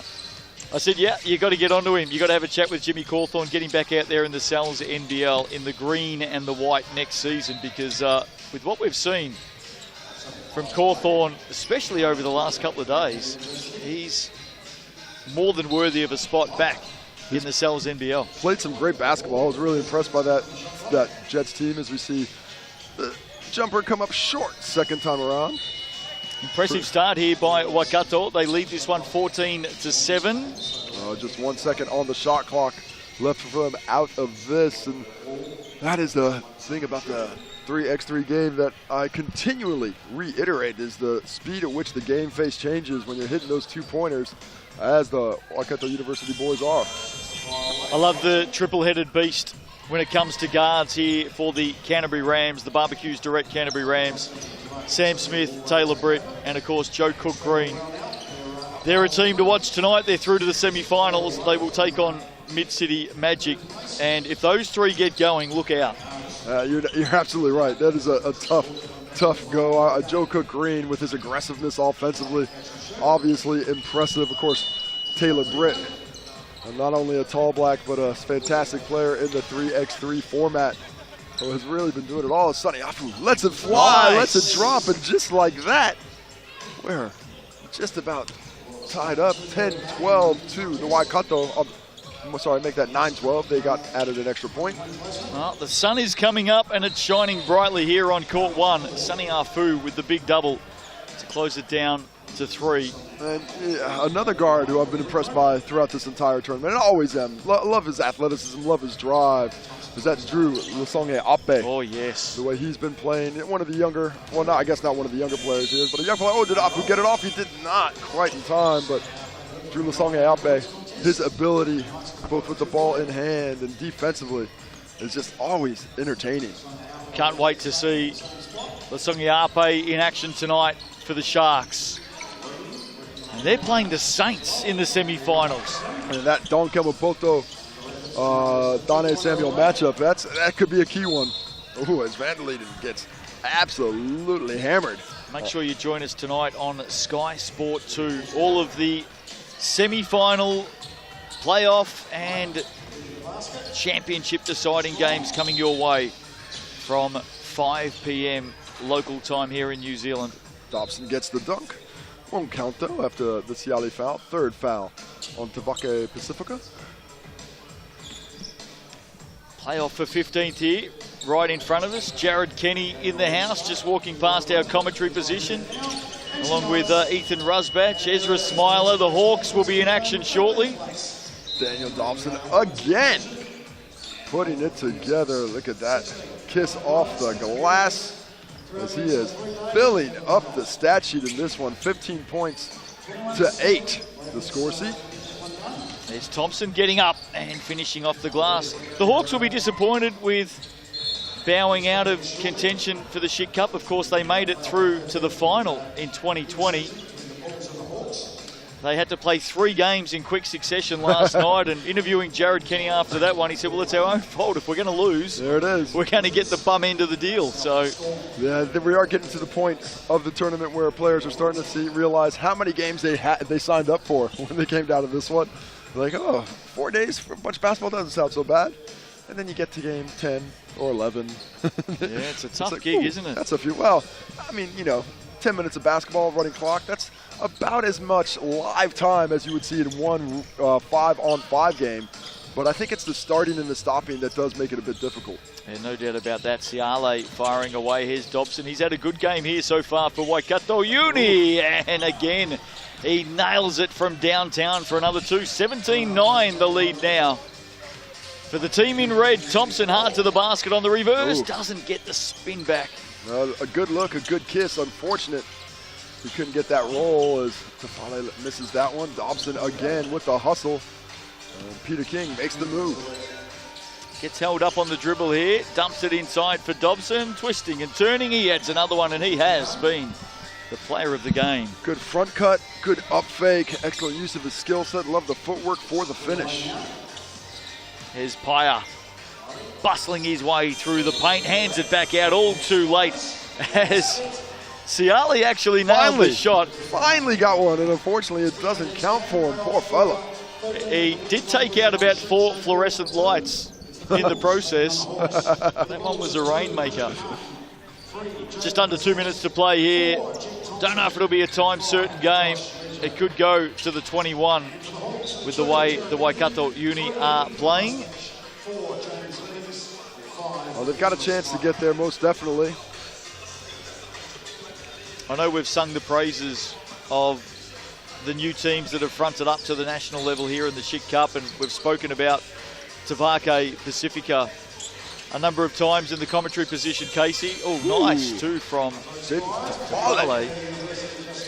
And this is just the starting point for them, isn't it? Both the men and the women. No doubt we're going to see a lot more of Tavake Pacifica representing their community right across New Zealand hoops in the months and years ahead. Well, this is the foundation. This is these players are laying the groundwork for a continued involvement, as we see Thompson lose the basketball on the foul there, but a continued involvement in this game, as well as I think as they're a growing involvement in the 5-on-5 game as a group, and it's a fantastic initiative that we've seen. Unfortunately, haven't gotten the win for the men, but we've seen a nice level of success for the women after a disappointing first day, and they were really able to come back strong. Kewan Thompson converts from the Sky City stripe. Tafale trying to finish it off. He's had a hot hand in this game.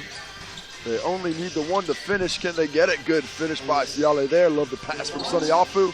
Maybe this will be it. Tafale no. Get it. Thompson will get a last shot up here at the Schick 3x3 Cup for 2022. Can't convert. This man's been in form. Dobson all held up. There's the whistle. And he will head to the Sky Sports stripe to finish this one off. Well, that would be apropos, the way he has played for this Waikato University team, not only throughout the tournament, but especially today. He's had some really excellent offensive improvements, and there's the win, 21-11. Waikato University in 15th place, and Tavake Pacifica unfortunately going home with 16. So the Schick Cup officially over for these two teams in 2022. Waikato Uni finishing in 15th place. Tavake Pacifica pick up the 16th position as the playoff games continue here on Sky Sport. Hope you're enjoying the action from ILT Stadium here in Invercargill. We'll be back with the next playoff game in just a moment. Don't go away.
Welcome back to the Schick Cup. Day 4, session number 1. All the playoff action coming your way. We've seen the quarterfinals in the men's and women's competitions. Right now, playoff for 13th position in the women's between the Wizards and the Storm. The Wizards in the pink, the Storm in the orange. Well, here we are in the normally called Shark Tank. What do we go with the Storm? We go with the Thunderdome. I know there's a Thunder team in Taranaki. Gonna have to find one. You didn't put much effort into that, did you? Well, I just had it right now. This isn't a brain. No, there's no bad answers here, Justin. It's a brainstorm. Oh, okay, all right. I'll do some work. Leave it with me. The Storm, of course, had a lot of basketball to play yesterday.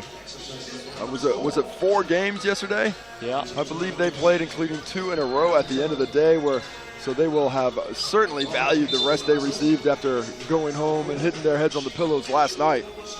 We're talking earlier on in the last game, in fact, that win going to Waikato Uni to finish in 15th in the men's competition, about our favourite players, some of our forwards and guards. Let's take a moment to do the same here in the women's competition. Casey, some of your favourite forwards that you've seen over the last 4 days here at the Schick Cup. Well, that just about includes every player out there, really. But when I have to go through the list, have a little think about who I'm liking, I've already talked about how much I appreciate Macadatia's game. It is fantastic. I love the way that she gets in there physically and putting her body on the line and really imposes her will physically. You know what I've really enjoyed watching?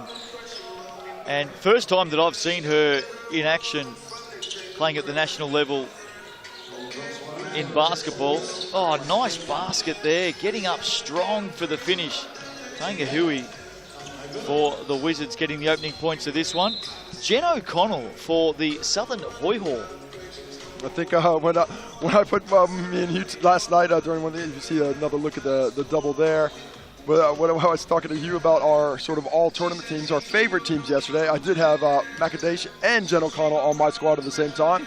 I don't know if I'm really adhering to the contents of 3x3, but I appreciated my squad. I certainly appreciate Jen O'Connell's game. What a workhorse she is. Yeah, incredible. Doesn't get a lot of opportunity with the ball in hand. Yep. But man, is she all over the court and forcing her will on the ball game. I mean, very impressive. I think when I'm going to some other forwards, she had one of the shots of the tournament so far and always has an effect on the game. Love the way she plays the game, but that's Ella Fotu. Yes. The way she's been playing for the Poakai. She's a little bit of an undersized forward, but man, does she pack a punch. Certainly does. Of the famed Fotu clan. Here's Lucy Brown working to the basket, trying to add a point here for the Storm. Josie Trusdell, saw her in action this morning against Ezra McGoldrick. Those two battling it out. We saw it through the recent Ta'ihi Basketball Aotearoa season, and it was great to see them locking horns this morning as well. Man, they were doing exactly that. They were fighting each other off for those rebounds, really getting physical in the paint and showing off the impressive skill sets that they both possess as we see the shot clock run out on the Storm there. Tessa Boagni is always fun to watch, and one player who has been a real leader for her team and plays the forward position but can step outside and do some amazing things as well is Dominic McBride for the Fi. Yeah, she's fantastic defensively, really impressive, and I think as the tournament's gone along, she's understood a little bit better where she needs to look for her scoring opportunities. And that Fi squad, tough start to begin. Of course, one of the teams that had an injury and has lost a player for the majority of the tournament. But the way they've responded here to play some of their best basketball of the week and when it really counts has been really impressive. Wizards lead this one early, 4-1. Playoff for 13th position here. Manny Tinnick going for the step-through two-pointer, rarely seen. If you missed the quarterfinal action earlier on through this session today, we can tell you that the semi-finals are set for tonight. 4 teams in both the men's and the women's still remain in contention for the national 3x3 titles of New Zealand. The semi-finals tonight Make sure you join us from 5 p.m. on Sky Sport 2. In the women, the Phi will take on the Puakai. That looks like it'll be a hot battle. And in the other semi-final, the Dream and the Kahu. It's an all-Auckland battle. It's going to be impressive. Got a lot of familiarity within that. I don't think it's going to breed any contempt. But those are 4 teams that have a desire for that. As we see the 3-second call in the paint on Selby Rickett. You prepared to pick out a couple there to make it through to the grand final? Phi and Puakai, Dream and the Kahu. You might as well give me a pair of dice and ask me what I'm going to roll on that one. Snake eyes, of course. You can't go past the Kahu. They've been playing fantastically, but I think the Dream have made the biggest improvements over this amount of time, and I think if I'm going to have to pick somebody, I'm going to go with the Dream. Taranaki scores for the Wizards. Matty Tinnick replies for the Storm. 5-2 is the score here at the moment. Moala with the nice little turnaround for the Wizards in the men's semi-finals tonight. Have a listen to this. Sharks, Saints. That's going to be a good one. Mentioned it already, but I cannot wait for the DKP Dane Samuel matchup. Those are 2 players whose skill sets, size and strength match up pretty equally. And whoever gets the upper hand in that arm wrestle will go a long ways towards securing the victory. Kenneth Tuffin up against Alonzo Burton. That'll be a matchup to watch as well. Hirawani handing it off to Tiangahui. Hirawani will get it back and she'll get the roll for the Wizards. They take this margin out to 5. In the other men's semi-final tonight, the Mid-City Magic, who have been somewhat of a revelation here, first time on the national stage for them, they're taking on the very impressive and hard-working Canterbury Rams. Oh, Hirawani with the basket there and responding just like that. Laura Jackson finding the range again. She has been excellent from deep throughout the week. Tiangahui, and the points starting to flow now. Wizards lead this one 9-4. Magic and the Rams tonight. Magic and the Rams. The Rams played great basketball. They were the last undefeated team on the men's side. Taylor Britt, Joe Cook Green really driving that scoring punch for that squad. And the Magic City Magic, they liked it so nice they named it twice. But they've been impressive as well.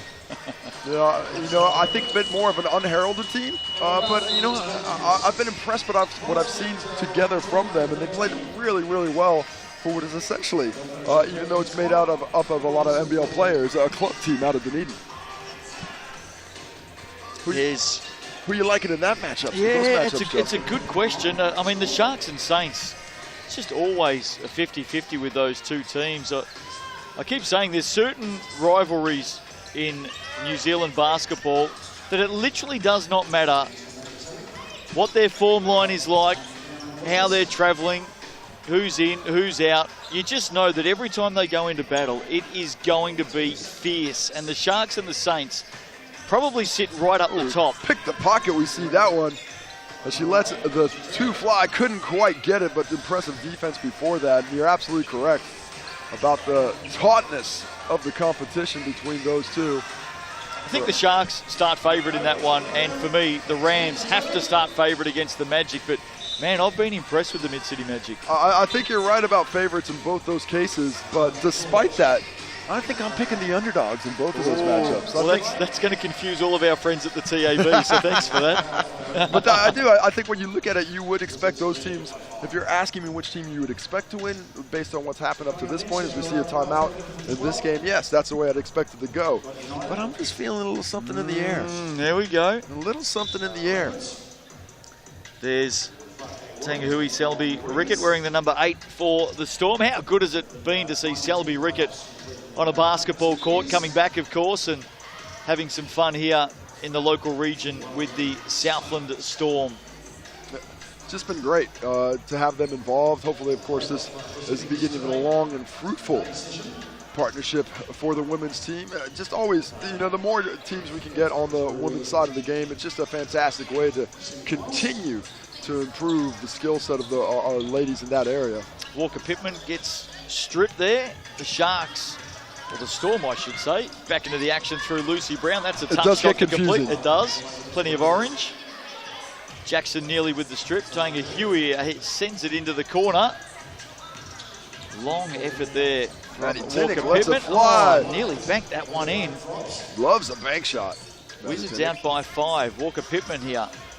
Oh, good up fake. Fast drive. Tinnick right there with her. Got a hand on it. Maddie Tinnick has been a tremendous defender in the games that I've seen her all week, as we see a big shot from Laura Jackson. Again, the twos are starting to drop for them. They're getting a little bit closer.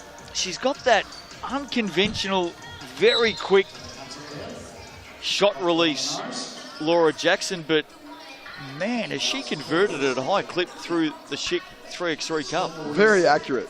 Very accurate. You know, she's sort of got not a stance or a shooting form that most shooting coaches would teach. And many might try and knock it out of her, but I'll tell you what, if it works like that, don't mess it. There it is again, and that wasn't too far away either. She's got a similar stroke from the Sky Sports stripe, but seems to find a similar amount of success there as Maddie Tinnick gives up her body and gets the steal. Great hands. Yeah, this guard combination as Hirawani gets the steal. Ooh, pick the pocket again. She is showing some excellent theft skills on the defensive end. Jackson once more, just getting back to that guard combination for the Storm. Jackson and Tinnick. I was saying yesterday that if the Ta'ihi team just up the road, there she is again, Laura Jackson. The Southern Hoi Hoi, in fact, that gets the crowd on their feet here for the Storm. Yeah, the Hoi Hoi are just up the road, of course, based in Dunedin. They represent the southern area of New Zealand. If they're not having a serious look at Laura Jackson, I would be very surprised.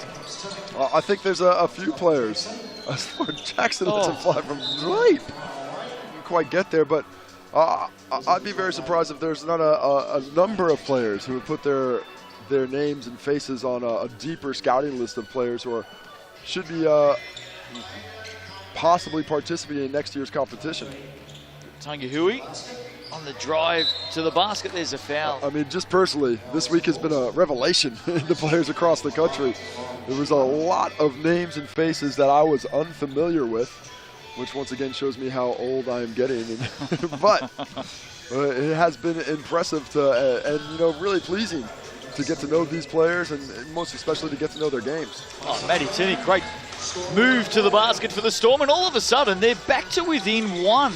They have been fighting the whole time. The Wizards have been finding it tough to penetrate this defense as Maddie Tinnick gets pinged for the foul on the shot attempt. So we're sending the Wizards to the line where Hirawani will attempt to knock this one down from the Sky Sports stripe. This is a playoff for 13th position here at the Schick Cup between the Wizards and the Storm. Men's basketball coming your way next here on Court 1. And that'll be a battle for 11th position. So we're well and truly into the final playoff positioning here. Into the fourth day of action. Great work there by Hayley Moala. She likes the opportunity to fire away here. Can't drop the two-pointer. It's a close battle, though. Team in the pink, the Wizards, they're out by 1. Lucy Brown on the drive. Hirawani, can she get it? Ooh, it's a good look, but we're all knotted up at 10 now. Ooh, another one drops from deep. The Wizards are starting to feel it as Lucy Brown doesn't get that one. Nice rebound, Rickett, but cannot get her hand down to the pass there, unfortunately. There's that last shot, Tainga Hui. Wizards 12, Storm 10 inside the last 2 minutes. Lucy Brown takes a break. You can see the fatigue on the faces of the players at this point. They have been putting in some work. There's Tinnick. Gets on the drive. Oh, one step too many. No, just got the pass away in time. Got away with it. Well done. Tainga Hui has been impressive in this one. Out to Hayley Moala. Nice shooting style. Has it back in hand now. Hands it off to Walker Pittman. A little bit of space from the Sky Sports stripe on the elbow. That one not able to go down. So this one's up for grabs. 13th position on the line here in the Schick Cup women's competition. 176 games in 4 days. That is a lot. It has been some sort of a journey. Can't wait for tonight, though. If you're in the local area, I know they've got plenty of corporates coming in tonight. It's going to be fun. The music will be up. And the finals will be red hot. Oh, good hustle. Lucy Brown doesn't get rewarded with the turnover, but you gotta appreciate the effort of her going down to the court to try and get that. I remember, Casey, last time the Schick Cup was played in 2020, of course, was cancelled in 2021 through COVID. Oh, Taranaki, how's her game been? I remember back in 2020 that... Oh, Tanahui's got another chance. And nearly converts. When we got to that last night of competition, the semi-finals, oh, big shot again from Jackson. Oh, that's a huge near equalizer. 40 seconds left. The Wizards turn the ball over. Tremendous defense from the Storm. And they've got a chance down the stretch of this one to sneak out a win despite trailing the majority of it. There's that Taranaki basket. That last night of action, the semi-finals and the finals, you just come in and it's just a different air of anticipation. Like, you're going to notice it, folks, when you tune in tonight. Jackson ties it up. Taranaki has been brilliant this game. She can't convert. Lucy Brown, the Storm, a chance. Oh, Jackson, there it is. She'll fire, and oh, that what a one. look. What a rebound, Rickett. Hitting the iron. 15 seconds. You might want to slow down just a bit. 5 seconds on the shot clock. Oh, good defense there. And she once again, Alyssa Hirawani, showing that defensive prowess as we take another look at the Jackson three from up top. 10 seconds left. Timeout to the Storm with 3 seconds left on the clock. Gonna have to do something. Well, I know what I'm expecting is the shot from the logo towards the back of the Schick logo. We've seen it a few times on that handover. You just hand it over, get a quick one up before the defense can close, because there is that specific rule in 3x3. Yep. When you hand the ball in to check up, you have to let them get a clear possession from a meter away before you can defend. So you've got a little bit of a heartbeat. If you can take that catch, take a step back, get yourself into position, you can really clear some space. You've got Lucy Brown with the ball. We might see a screen on the wing. They got to do it quick. Might only be for 13th position, but it means everything. Oh. Tied up. Well, there should be about 5 seconds left. They let it run a bit, so there's 4 seconds left here for the Wizards to retort. Surprised they're not calling a timeout, to be honest, but now they've got a chance to get the win. Let's see if they can do it and not force overtime. Here's Hirawani. Myla with the screen. Hirawani spins to the basket. It won't go. So close. Game-winning attempt. Good effort there. What a fight back from the Storm. And now we are into another overtime game. You can't tell me this doesn't matter to these teams. Well, I was going to say, there might be people sitting at home watching this game right now and thinking, it's only 13th place.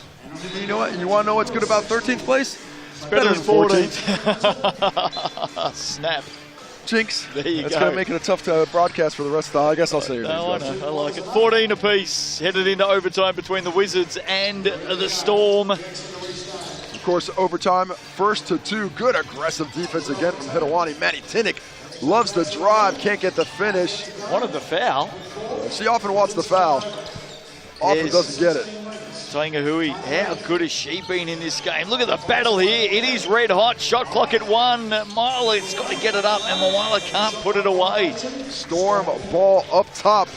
I think all the fans here in the Storm cloud are certainly looking to see if Lord Jackson can't end this with a two-pointer here. Oh, the cloud. The Storm cloud. There we go. There we go. Yeah, plenty of Storm fans sitting up behind us here in the commentary position. She does it! She does it! Laura Jackson with the kiss. Banks it in. And those Storm fans sitting up behind us, you can hear them in the background. How about that for a finish? Schick replay. Fights off a solid defensive effort there. It'll be disappointing for the Wizards, but what a way to finish for the home fans down here in Invercargill, as the Southland Storm do the home crowd proud with a gutsy effort. They were really down big in that one, and they fought all the way back for the victory. Well, we said it earlier in that game. It is an unconventional shooting style, but boy, oh boy, does it work. And it worked again. Well done to the Southland Storm. They take that 13th position in very, very dramatic style there at the end. Coming up next on Court 1 here at the Schick Cup, United and the Rapids in the men's competition will be playing off for 11th position. Don't go away.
Welcome back to Invercargill, the Schick Cup. Saturday session playoff action. United and the Rapids are about to play off in the men's competition for 11th place. We're set to get underway. Justin Nelson and Casey Frank with you. Of course, all of the consolation playoffs taking place in the back end of this session ahead of the semi-finals and the all-important championship deciding finals tonight in both the men's and women's competition. It's been a heck of a trek to get here. As we see Ben Hall open up the scoring for West Coast before a technical warning for guarding on the change of possession.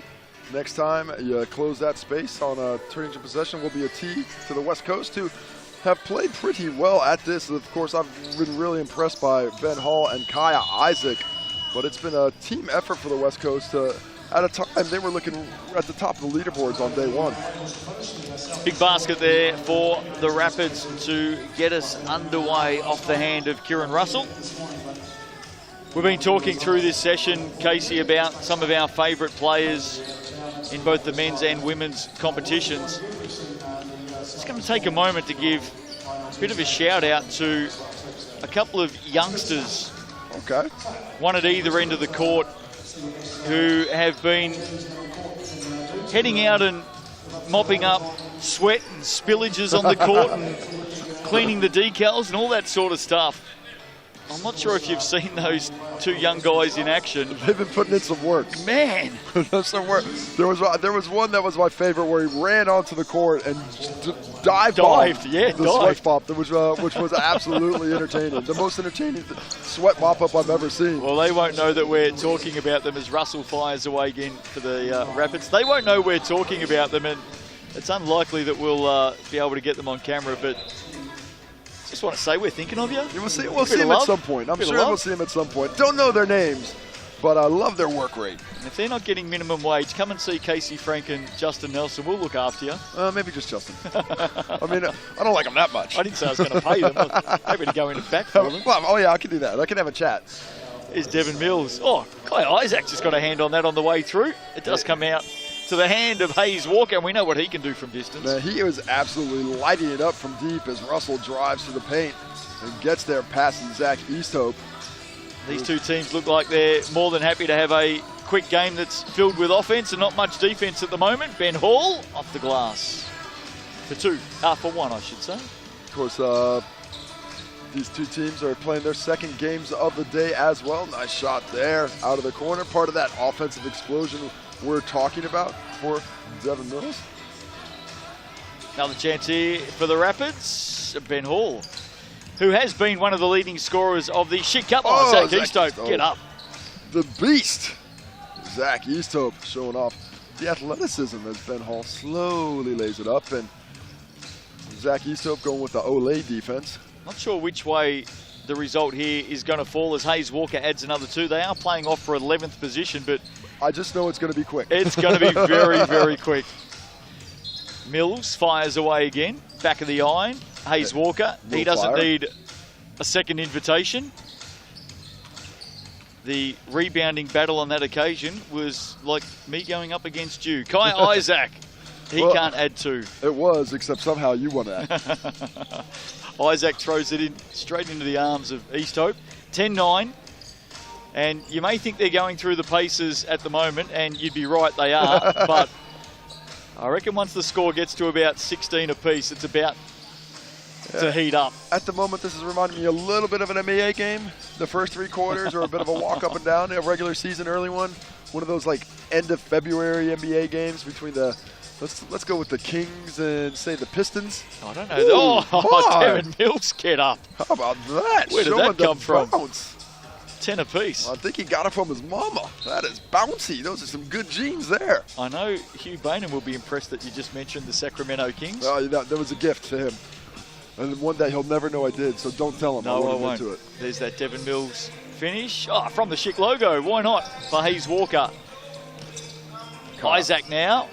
He nails another 2. He's been a lot of fun to watch over the last 4 days. His Kai game Isaac has been developing. Of course, a player with the Canterbury Rams. Not a ton of time on that, but still extremely young. A teenager, of course. And he's shown a great deal of strength with the ball in hand, and ability to finish has been impressive to me this week for him. Here's Mills now. Literally spun 3 different ways there to get that shot up. Good changes of directions there. Hall all the way to the hoop for another point. 13-10. Of course, United playing with 3 players. Only got 3 players here on the court, so always a little bit tougher when you don't have a sub. Nice pass there by Walker. Yeah, Tukaha Cooper is missing from the lineup. Well, he took a hard fall in the first game of the day. Did, got undercut, came right down on the coccyx, it looked like. And, of course, that can be extremely painful, so hopefully he is A-okay. Haven't had a chance to talk to him since, but he is missing from the bench right now. Isaac. Jared Hibbs getting up over the top of Zach Easthope, unable to claw it back in for the Rapids. Walker gives it up to the man they call Beast Hope. Mills now for another 2. 14-13, so it's a tight one.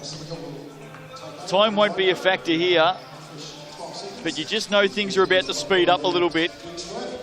Every time Ben Hall jumps, I think he's going to dunk it, and he keeps faking me out with these soft layups. Oh, big move, Zach Easthope. Second dunk of the game. It gives me a point afterwards, because I did tell him, if you get a dunk, I'm going to for sure interview you. He knew that straight away as well. Pointed straight over at us. And I've actually spent quite a bit of time with Zach Easthope, a former member of my Wednesday night league team. When I had the glory of throwing it into him and not having to guard him, much easier. You do know that means you got to go over and interview him after this game. It's well worth it to get highlights like that.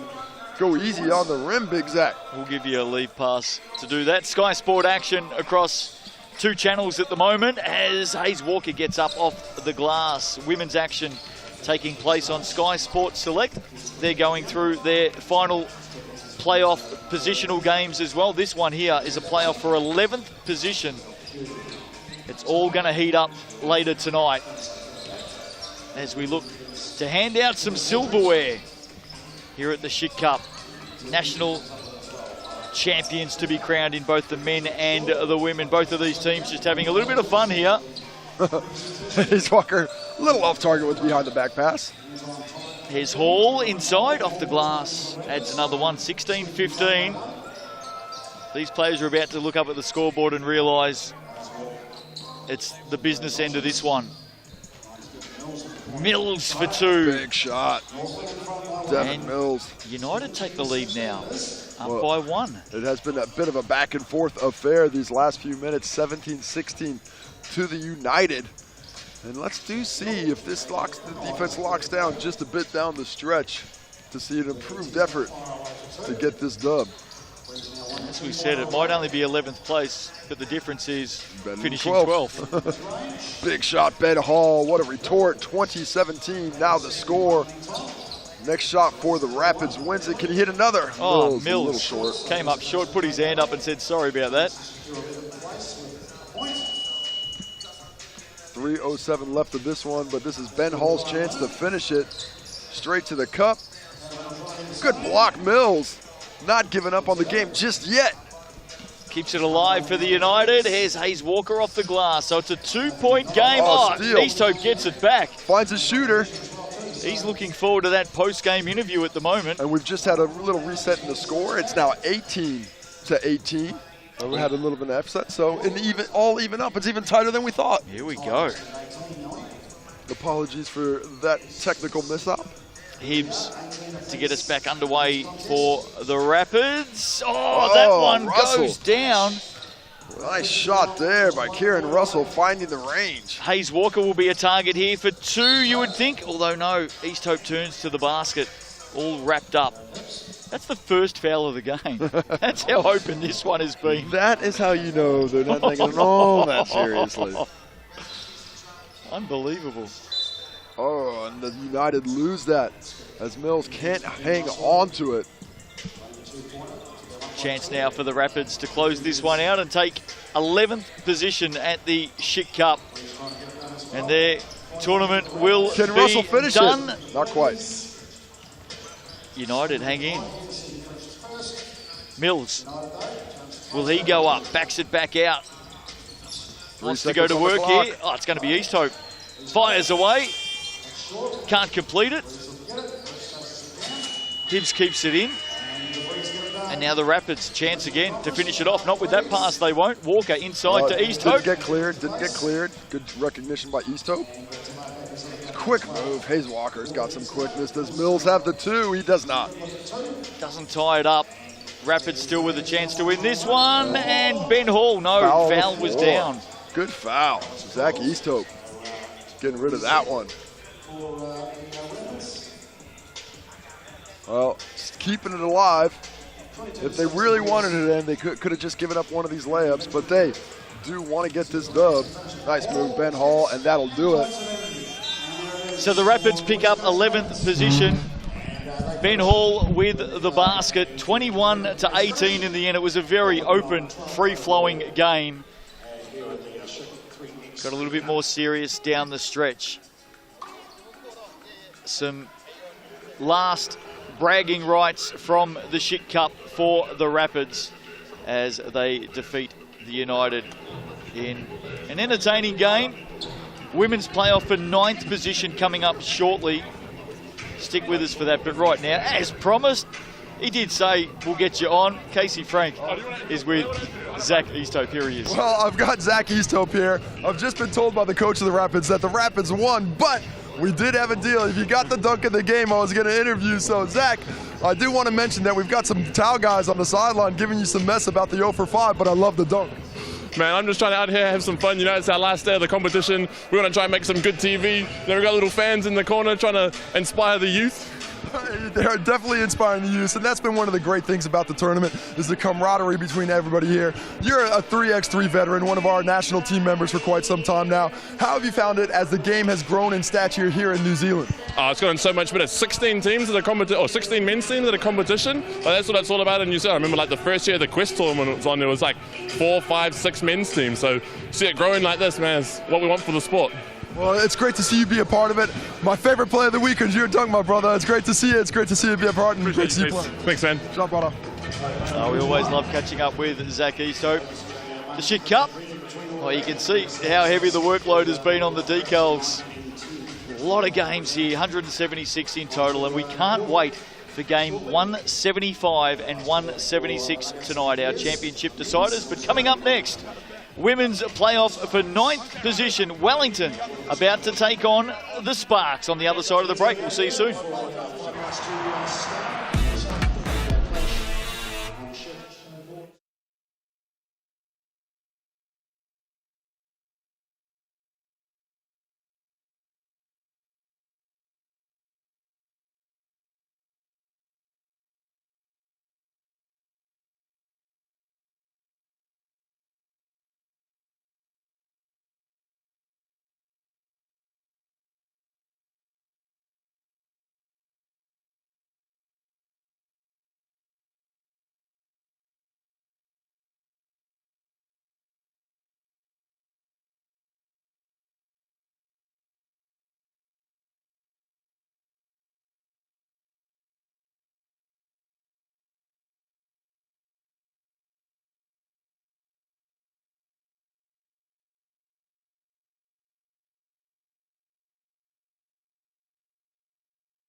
Schick 3x3 Cup. Great shot there of the two courts. Afternoon action. Women's playoff for 9th.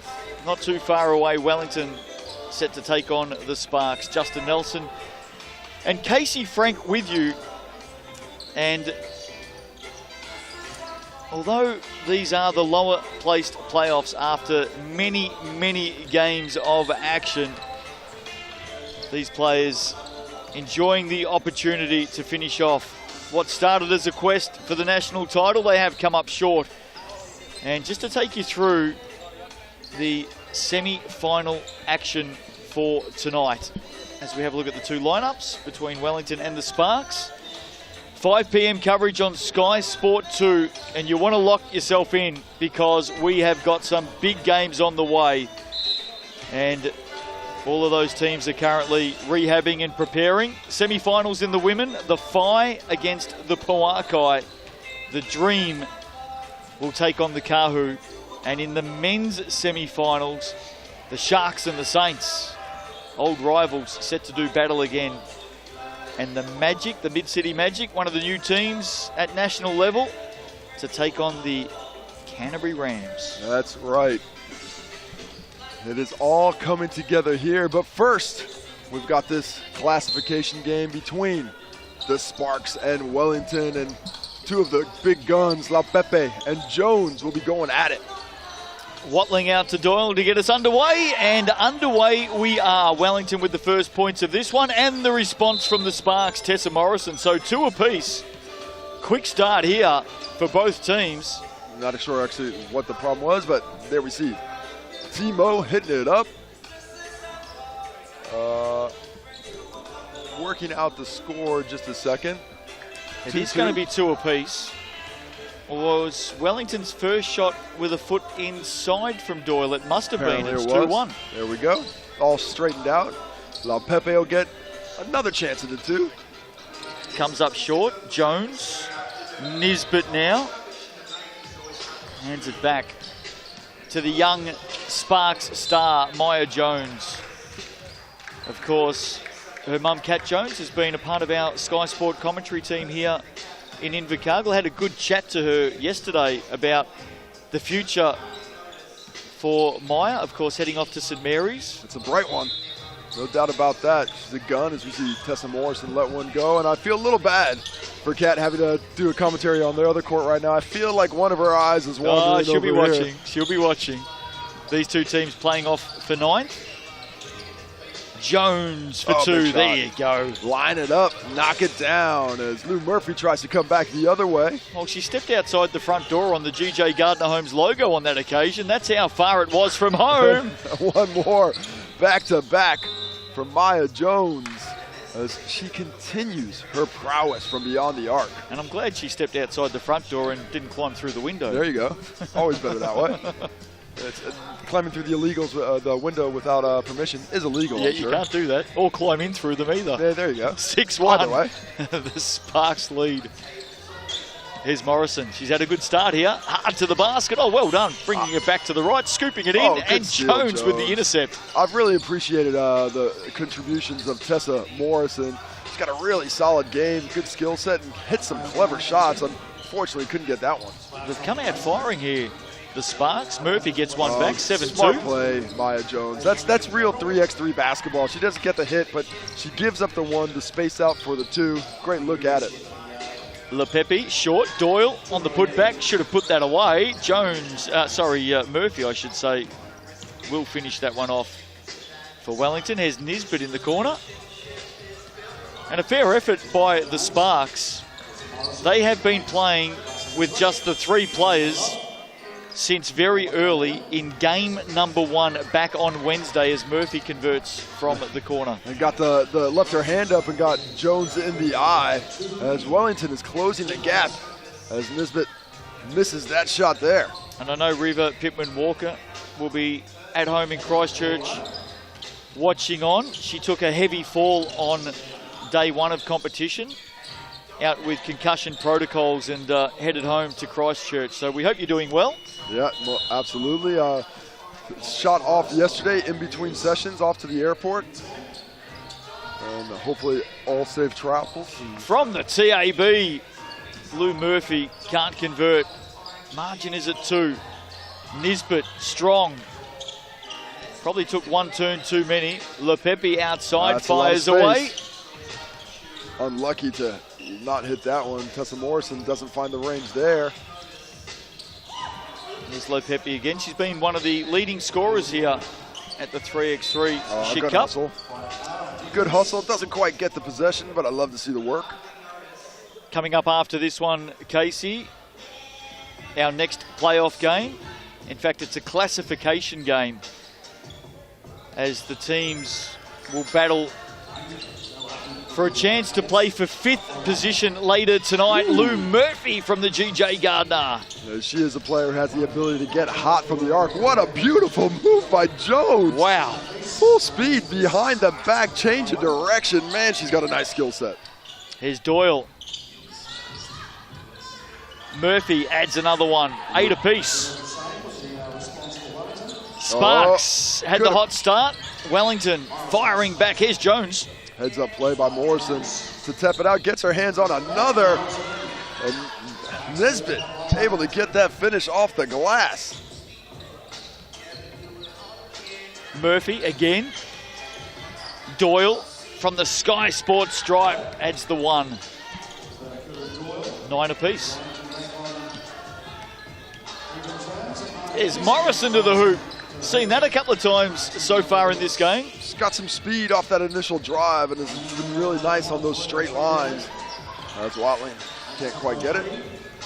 Same place, same result, different player. Maya Jones with the miss. Oh, good tip. Morrison looking to go to work on Doyle, and she does. Misses the opportunity though, gets it back. And we of course would be remiss if we don't mention again how the Sparks don't have that 4th player. Yeah. We did shout out to Walker Pittman, but when I see this Sparks team, I do see the fatigue in their eyes. Nice shot there by Watling, posted up at 10 to even it up. Pretty sure I called her Pittman Walker before as well. But anyway. Oh, there we go.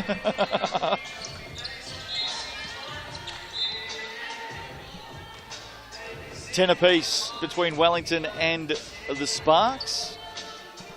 A couple of 5th place classification games to come here to finish off the session. Men and women not too far away. And then tonight, just to give you a bit of a sample, a bit of a taste, Casey Frank. 5 o'clock we're on air, local time, Sky Sport 2. Women's semi-final, men's semi-final, women's semi-final, men's semi-final. Playoffs for 7th, playoffs for 5th. And then, of course, the all-important action, the final playoff for 3rd, and the trophy games coming your way tonight. It's all about that hardware. Everybody playing to get a piece of that chip. Lepepe. I did see the 2 cups floating around before. Mind you, I haven't seen them for the last day or so. Have you got any clues as to where they might be? I'm extremely pleased to tell you, Justin, that is not my purview. When we could go, I don't mind helping in the search. Well, I do not have that info. Let's hope they are safely tucked away somewhere and not in a hotel room somewhere. Well, they will be eventually, no doubt about that. As there will be some celebrating for a couple of teams tonight, and even the teams that don't end up winning, I feel like they might celebrate a hard-fought week themselves. It's been a big week, 32 teams in action. Maya Jones misses that one on the drive. Almost couldn't forgive herself, yeah. Murphy with the miss. Tessa Morrison will take it out to restart for the Sparks. Oh, great pass inside. How's the cut to the basket from Subasa Nisbet. Oh, look at that kiss off the glass, willing it off the glass into the rim. Tying it up at 11 and a chance to take the lead again. Here's Nisbet. Played with the Pawakai through the Ta'ihi season. Murphy, great pass. Morrison, big block on Doyle. I tell you what, Tessa Morrison has excellent timing defensively on block shots. She has collected many a scalp, and most of them are players a bit taller than her. This one, she's got the height advantage, but still great timing shown. Here she is, Morrison inside, heads up play, and they get the point as a reward through Maya Jones. Sparks by 2. Murphy to tie it up, halfway down, bobbled back out. Nisbet quickly to the corner. Jones wants it inside, sealing hard on Had Doyle. to get it up, but too late. Look at that, no. That's that post. If you got that advantage, you just have to get the ball so quickly, and it's a difficult decision to make and a pass to complete in that short amount of time. If you don't get it, you got to get out. Look at how Beppe just forced her way to the rim. Nessa Morrison, once again, great defensive instinct. And Lepepe has been one of the top scorers here. I'm not sure that she's hit too many points in this game. She hasn't had a lot to do with the game today, but looks like she's going to involve herself shortly. Nisbet. Morrison from the GJ Gardner can't convert. 13-11. Sparks looking to finish off their Schick Cup campaign with 9th place officially. Maybe Wellington will have something to say about that. Watling inside, too long. The officials have been red hot on that. Well, I mean, in the 3x3 game with the spacing that only 3 players on the courts provides, it's impossible to guard a player who can just plump themselves down low underneath the rim. So it is one that you really do have to enforce in this version of the game. Malama Lepepe, that one will come up short. Maybe some tight arms. Morrison on the step to the right. She can't convert. 3 minutes to play. Look at Jones all over Lepepe, relishing the opportunity to go head-to-head with another one of the competition's leading scorers here. I have been impressed by the way Maya Jones has really taken on the challenge of the taller and bigger players that she's been playing against. The more skilled, the older, more experienced one. She has really done a great job of accepting those challenges time and again. I was about to say Maya Jones doesn't know how to stop, and at the same time she looked over to the referee and said, I need to stop for 30 seconds. Let's just take a wee little break. That's all she's looking for, a wee little break. There's those golden uniforms of this Wellington team. Sabasa Nisbet there for the Sparks. They lead this one by 2. We're just about set to get back underway here. Hope you've been enjoying all of the action over the last 4 days. 1 session to come tonight, 1 court in action. Make sure you join us on Sky Sport 2 from 5 p.m. for all of the big finals to finish the National 3x3 competition of New Zealand off. Lou Murphy ties up again, did knock at 13. Jones, Nisbet, ball on the floor. Look at Morrison just waiting for it. She can't finish it. Lepepe, Jones go to battle again.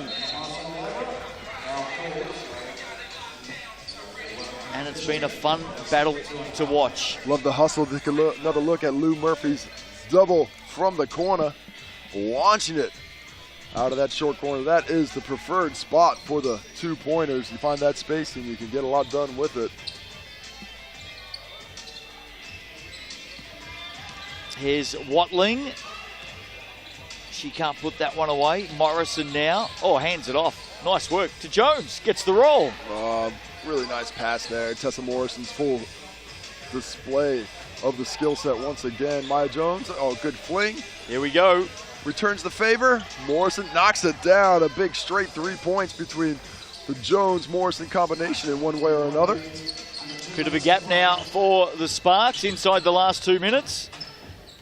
They sense victory and a chance to finish 9th here. Let's see if Lou Murphy has something to say about that. She's had a good game, the hot hand. Can't convert. Morrison now.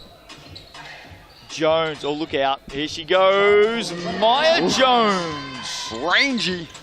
very rangy, lines it up, lets it fly, knocks it down. Gets them to within 3. Lou Murphy has liked that corner, gets the roll. No quit in Wellington once again, as Jones fights off the box out of Murphy and gives Morrison a chance for another 2, which he hits it on 20 points now.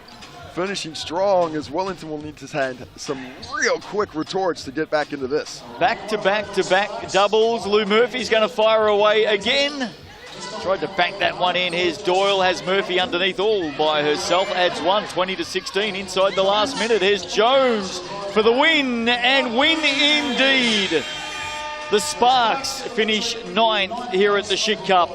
What a finish that was to the game. It was a flurry of buckets to finish it up. Both teams putting all their efforts in. Every ounce of strength, I think, has been sapped from these young ladies' bodies.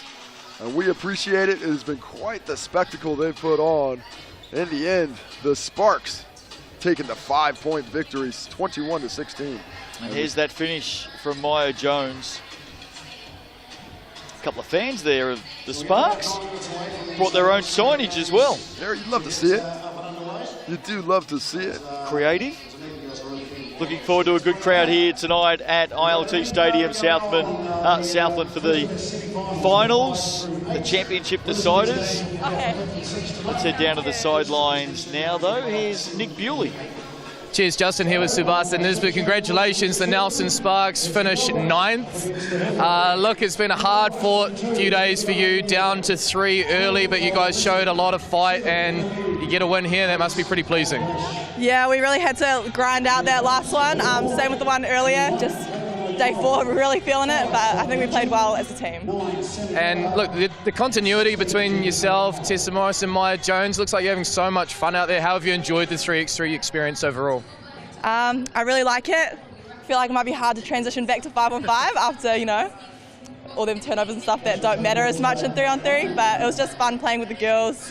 You know, we played together in like the Polakai season, so it was just fun to like come out and do it again in 3-on-3. Well, we really enjoyed watching you girls play. Congratulations on finishing 9th. You can go put your feet up now. Thank you, thank God. Good on you, Subasa Nisbet there. And the Sparks finished 9th. And I think, talking to Nick Bewley there, Casey, it might have been the best way of saying, I don't mind getting out here and pushing people around a bit.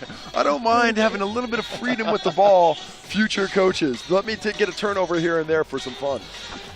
A couple of 5th place classification games on the way. We're now in that bracket of teams 5 through to 8. So the winner of this game will go on and play for 5th tonight. The loser of this game will go on and play for 7th tonight.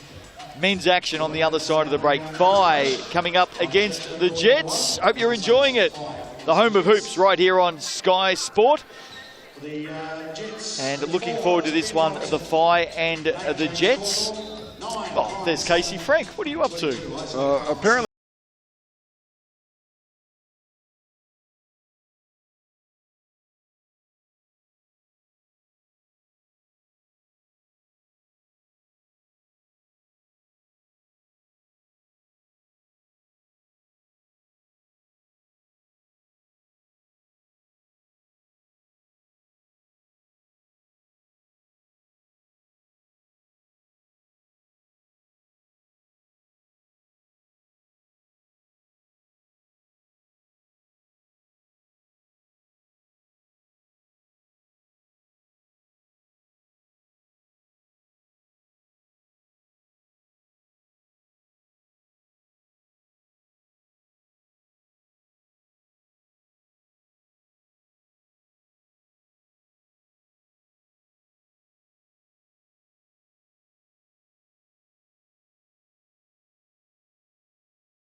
though.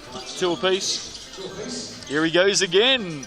Not on this occasion. That maybe was a little bit too easy. Air ball sub, my favorite. I think really is my favorite part of the week, this one. Shoot an air ball, take a break. I need a break. Inside the first minute of action here, 5th place classification game. Mitch Dance adds 2 for the Phi. They lead 4-2. Fahamusili in the corner. That one won't go. Brad Clive, one of the officials here who have been putting in the hard yards. Fahamusili receives from Cawthorn, in and out. Ty Wynyard with the rebound. Here's McKenzie. Back to Wynyard. That's as easy as you're going to get it. In and out with a quickness. Fahamusili can't get it from deep. But ball's back to Cawthorn on the cut. Can he get it? Ooh, good hands there by McKenzie. Robertson now searching for the shot. Oh, and makes it. 5-4. Phi lead this one early. Here's big Ty Wynyard. Dance. Busts a move to the basket. Right there, Ty Wynyard on the second opportunity to put it back. Does so. What a finish once again. Ty Wynyard on that short list of best big men in the country. Here he is, Maverick himself, back into the action. James Cawthorn. Can't put that one away. In and out for Mitch Dance. Loose pass. Ends up with McKenzie. Good hustle there by James Cawthorn. Able to get all the way into the cup. Take it out of the hands of Ty Wynyard. Take away what would have been a short bucket as well. Both of these teams will be back in action tonight for the last time at the Schick Cup. Oh, Ty, get up, big fella. Having fun out there. Having fun playing to win. That's what it's all about. Here's Cawthorn on the TAB. Hands it over to Fahamusili. Can't finish it. Wynyard with the double. Doesn't quite get the roll. I reckon he's keen to put on a couple of highlights here, Ty Wynyard. Here is Salmon. He's finding the range pretty closely. Lewis now. Puts away another 2. Phi lead this one 8-4. Casey Frank. Lewis has been shooting the ball pretty well during the week and really shows a mindset to meet the moment. Here's Cawthorn. No, doesn't get the roll.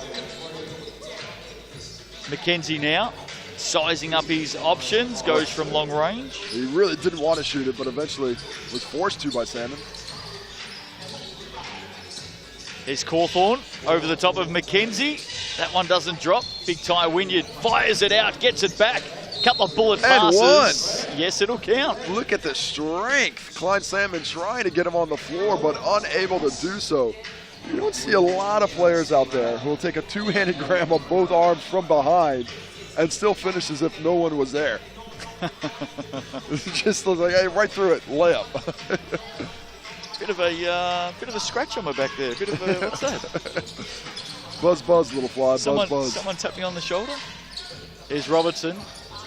I love watching Ty Wynyard go about his business. It's just great to see in this past year, especially the revitalization of his career as he went through some injury issues and some, I think had some difficulties with mindset as well after a disappointing end to his NCAA career. But I love Ty Wynyard. I love what he gets. He actually asked me, hey, can you stop mentioning my disappointing NCAA career? The first thing I do is do it. But the thing I do is because I love the perseverance. What's on the upside, yeah. He's climbing the ladder, I think, and I really do see him getting back to the highest levels of the game of basketball on this planet. I can't say enough about the talent that he has within himself and what he's done to work his body back into the shape it needs to be. And he's been on the international circuit representing New Zealand in 3x3 throughout the year. Mitch Dance banks one in. Gives a little tongue wag as it hits off the glass as the Jets are unable to find the keys from distance with much consistency in this one. And they only just missed out on a path to the semi-finals. The Jets going down to the Saints earlier today in an absolute thriller. A battle of battles. One of the tightest contests we've had this week. Dance with the miss. Here's Fahamusili. Oh, in and out. Shots just not dropping for the Jets in this one. McKenzie. Long way to go in this game.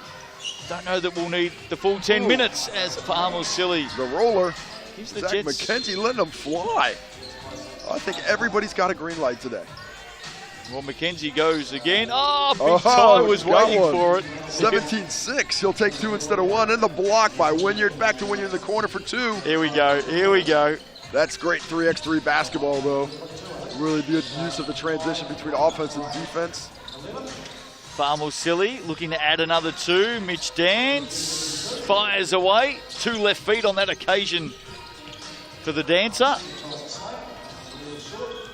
Here he is in the corner. Mitch Dance getting up and finishing off the glass. 18-6 now. Phi headed for victory and a chance at finishing 5th later on tonight.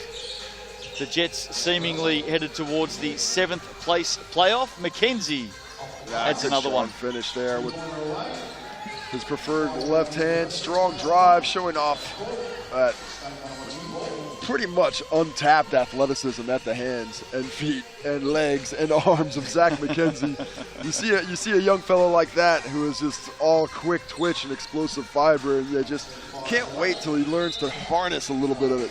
Yep. A bit unbridled now, but with that athletic makeup, it certainly looks like he's got a bright future in the game. Here's Mitch Dance looking to finish. Oh, look at that, Ty Wynyard. He's been sizing himself up for a highlight in this one, and delivered in a big, Finishes big on way. the big one for Here the he win. goes. Back-to-back dunkaroos for my big man, Ty Wynyard.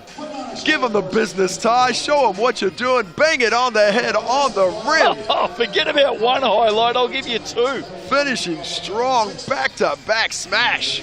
On the rim, off the rim, he does it everywhere. 21-8 as the Phi.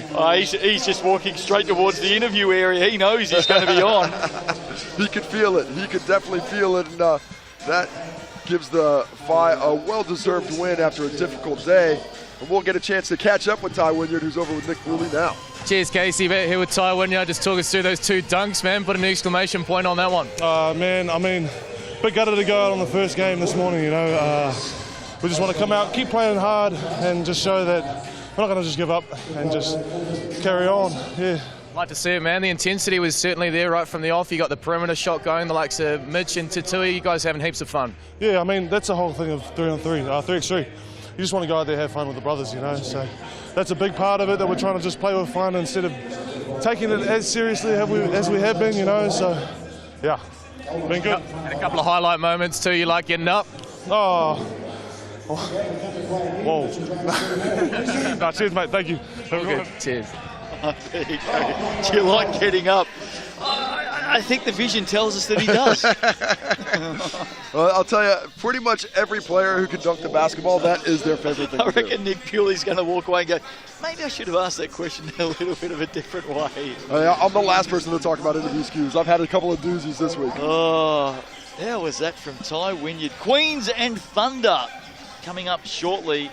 One of those teams will head through to the 5th place playoff tonight, the other through to the 7th place playoff. What we do know is the Phi, after that big one and that huge finish from Ty Wynyard, they are headed through to a playoff for 5th tonight. But as Ty said, hey, you know, we were disappointed to lose earlier today and miss out on that chance to go to the semis, but we don't want to back down. We want to make sure that we finish this thing off as strongly as we can. Yeah, you love to see it. You know, it is tough when you're no longer playing for the title. And as a player, one of my least favorite things was a consolation game. You know, because you're putting everything, your mindset, your body, your soul, you're thinking about the goal. You're thinking about the top of the mountain. And when all of a sudden that mountaintop isn't available to you anymore, it does take a big readjustment to go out there. And you hear things about dead rubber, but, you know, it's all about competing on the court, giving your best every time out there. You owe it to your teammates. You owe it to the game to go out there. If you're going to be out there on the court, play your best, play your hardest, and give it your all. One to go here this afternoon. Oh, hello. We've actually found one, have we? Are they our Moppets? We spoke about them earlier, didn't we? They're just catching up with each other at the moment. They are the Moppets, and I do have to bring up the specific piece of smack talk they had for Zach Easthope earlier in this one as he walked off. And he was talking about the dunk to me, and they said, yeah, but how about the 0 of 5 from 2? So not only well done. Do they go out there and clean up the sweat, they can also give a little bit of lip as well. Solid bants, boys, solid bants. Well done to those young men. They'll like the fact that they've had a bit of glory on Sky Sport this afternoon. 1 to go in this session, and of course we are counting it down towards a huge Saturday night as we look to crown our national champions in New Zealand 3x3 basketball. After the break, the Queens and the Thunder. See you soon.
Welcome back to the Schick Cup here at ILT Stadium. Southland Queens and Thunder not too far away.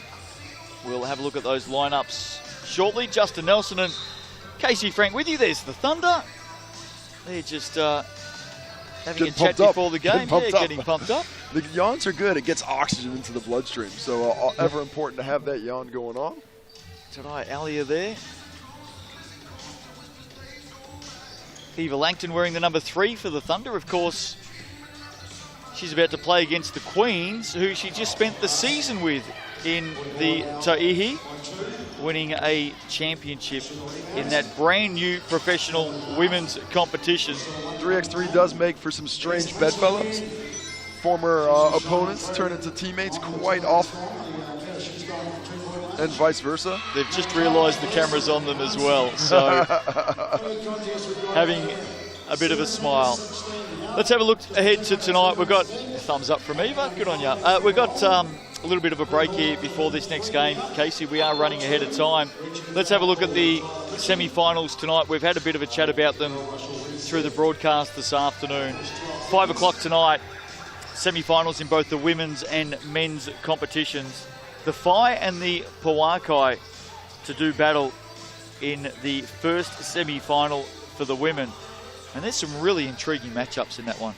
Yeah, absolutely. Obviously, Dawn McBride, a fantastic player in that group, but the Pawakai absolutely loaded with talent. Of course, Tsubasa is going to be an impressive part of that Phi lineup as well. And that matchup between Tessa Borwagny and Ella Fotu there. Jacinta Beckley has been one of my favorite players. Haven't had enough of a chance to talk about her and the intriguing skill set she brings, not only, of course, to the 5-on-5 game, but here to the 3x3. And they're players that have played a lot of basketball against each other, with each other, tall ferns as well, travelling around the world, playing internationally. Yeah, absolutely, and that familiarity with the game, you learn a lot playing with people. You also learn a lot playing against them, and that knowledge certainly has made for a group that had a great camaraderie. I think, of course, they will be a bit disappointed not to have finished as high up as they could, but a really good effort for them this week that they're hoping to put a cap on here with another win.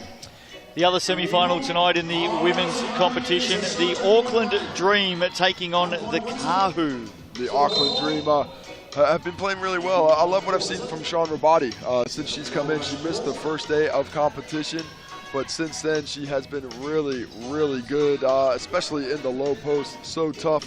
And of course, the Kahu, led by Siobhan Palbast, who is still leading the only undefeated team in the competition, the only team yet to lose the entire week. But I think they might be getting a little tired as we see Sam Dempster loosening that hip, getting ready. Maybe he's just getting ready for preseason training with Mike Fitchett coming Monday, from what I hear. I'm hearing that Mike Fitchett may not be seeing Sam Dempster at preseason training on Monday. We'll see. I don't know. Sam says he's not coming. I don't know. Sam always finds a way to show up. We'll see how convincing Mike Fitchett can be over the next day. There's young Davidson. Obviously, the Giants are about to hit the court. They will be playing on court 2 if you want to follow the Giants in action. Sky Sport Select.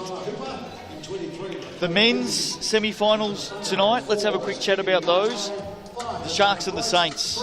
The Sharks came into the competition as one of the favourites to beat. The Saints had a really slow start to the Schick Cup, didn't they? Yeah, they did. I think they were as disappointed as anyone in their performance, but what's impressed me is how well they've adjusted to it. They've been able to, being able to adjust your performance on the fly without a real in-depth coaching staff, without training sessions, without a ton of film. That's impressive, and it's a testament to those players being able to turn things around. I think led by Donnie Samuels' inside-outside mix. Of course, the Southland Sharks have one of their own in that one, and Dom Kelman-Poto, who's able to do that same inside-outside skill set. But two teams with a lot of familiarity with each other in 5-on-5, two fan bases who I think may enjoy beating the other with quite a bit of fervor. That game is coming up local time tonight at 5:25 p.m. So I'm sure the Saints fans will be spreading word around town to be tuning in to Sky Sport 2 tonight for that one, the Sharks and the Saints. And in the other semi-final of the men, the Magic up against the Rams. Now, there'll be plenty of basketball fans around Aotearoa and internationally, of course, through our FIBA YouTube coverage who'll know about the Canterbury Rams, but they may not have heard of the Mid-City Magic before. It's quite possible. It's quite possible unless you're intimately familiar. Well, tell us a little bit about them and where they're from. Unless you're intimately familiar with club basketball in Dunedin, where they have been plying their trade. Of course, it's quite often made up of a lot of the NBL players from the Nuggets, but these are guys, local guys who have been playing together for years and have dominated the local competition with a lot of wins for a long time. And to be able to come together with your club team as NBL players, that's a lot of fun. Knowing myself, I've got a club team that I play for up in Auckland in the Harbour Wednesday Night League, North Harbour Wednesday Night League, and it's really as enjoyable as any basketball experience you have. Might be because of the pub afterwards. We had a shot before of our commentary position. We might just see if we can get a shot of our commentary position again in a moment, because I want to ask you a question, Casey Frank, and it is legitimately a really important question. And I need an answer, and I need to find out who is responsible, because I've got to tell you, the commentary position right here that we are currently sitting in, who's in charge of cleaning up? What is going on? None of that mess is mine. None of that mess is mine. This one is. This one's mine. I'm staying hard. That one's not. Look at that. The lollies are ours. These ones, you know who that actually is. That's Nick and James. Nick Bewley and James Listerman. That's Nick and James. Well, clean up your act, fellas. There he is. Yeah, there's Nick. Nick Bewley, clean up this mess. He's thinking he's getting a good shot out. That is a disgrace. You're in charge of that. Not too far away from our fifth place classification game in the women. So the winner of this game coming up, the Queens and the Thunder, will go through to play for fifth place tonight. The loser will go through and play for seventh place tonight. There's the Queens lineup: Aria Cowley, Tyler Hooper, Lakota Beattie and Josie Truesdale for the Thunder. Tarai Elia, Tegan Nartai, Anna Bright and Eva Langton. I got a question for you. Yeah, go. A question for you. Who is your top three for MVP on each side? We can go one at a time. Starting with the women. Starting with the women. Well, Maya Jones has got to be up there. Yeah. I think she is red hot front runner. I really like what Malama Lepepe has done for the Wellington team. I haven't seen enough of the Puakai, but no doubt somebody's playing pretty well for them. I'm going to see a lot more of them tonight, I think. For me, Chevy Palvast for the Kahu would have to be right up there as well. Yeah, I think certainly I've got those ones as well. Chevy Palvast in there. I think the way that the Tessa Boagni for the Puakai, I would probably go with her as the MVP of that squad. but it's the tough pick on any given time. You know, Maya Jones, she's played fantastically as well. You're absolutely right, and I've loved what La Pepe has done. Dom McBride for the 5. Dom McBride has been very, very good as well. She's been impressive. You know, the scoring outputs of some of the players that we've seen. Nicole Gleason, the way she was shooting the basketball. But yeah, we've got and I think maybe, even though she didn't play day one, I think Sean Rabati might be able to put her hand up in there too. What about Laura Jackson from the Storm? She's been really good. She has been really good. You know, I think a player that I wasn't overly familiar with coming in, but I really did like what I saw from her on her offensive skill set, most definitely. Men's competition?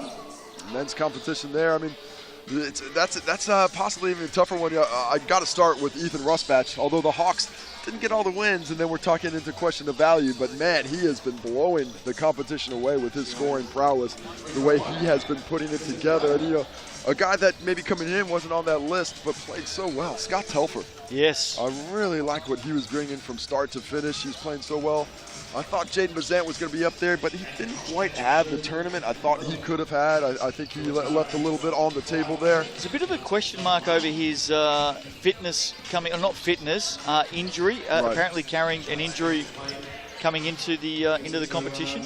Yeah, it's always unfortunate, but you love to see guys come out and play with that. And then, you know, even though I will bring up my mistakes once again, I had some mistaken identity there, but James Cawthorn. Oh, yeah, really good. Man, I love the way he was playing. Unfortunately, they went down today and finished with a tough loss, though, just before. But, man, was he playing some good basketball. Ben Hall, Kai Isaac for the Rapids. What about the Rams? You know, Taylor Britt, Joe Cook Green. Man, have they been playing well. That is a heck of a 1-2 punch, and they've really been carrying a load there. Set to get underway here now in the classification game for 5th place, the Queens and the Thunder.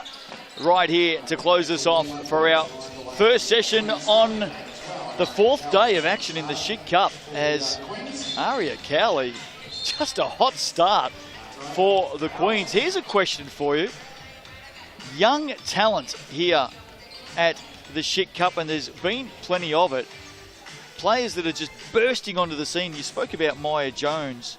What about Aria Cowley? She's been really good. I really liked what I've seen from her, especially today, man. Her combination of offense and defense. She unfortunately gets pinged with a little out of position foul there, giving up the N1 to Elia. But Aria Cowley, I've been impressed. You know, her shooting ability and defensively tenacious. A bit of a bulldog, willing to get her girl right up in there to force players off their line. So Ilya ties it up. One apiece. Here's Cowley on the step back, and that one bobbles about. It doesn't drop. Langton into Elia, going to work on Truesdell. Nice finish. Whew. Really nice little spin move there, going back to the right shoulder. A difficult shot to finish, but she makes it look easy as Lakota lets it fly. Queens and the Thunder both making some substitutions over on court 2 at the moment. If you want to watch that action on Sky Sports Select, the Giants and the Tuatara doing battle in a men's 5th place classification game. They'll both be in action again tonight. Shot clock has sounded here.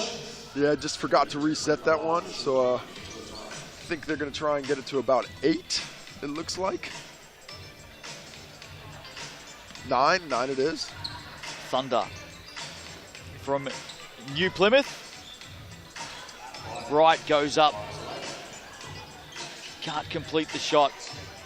Here's Hooper stepping back. She goes from distance as well. That one comes up short.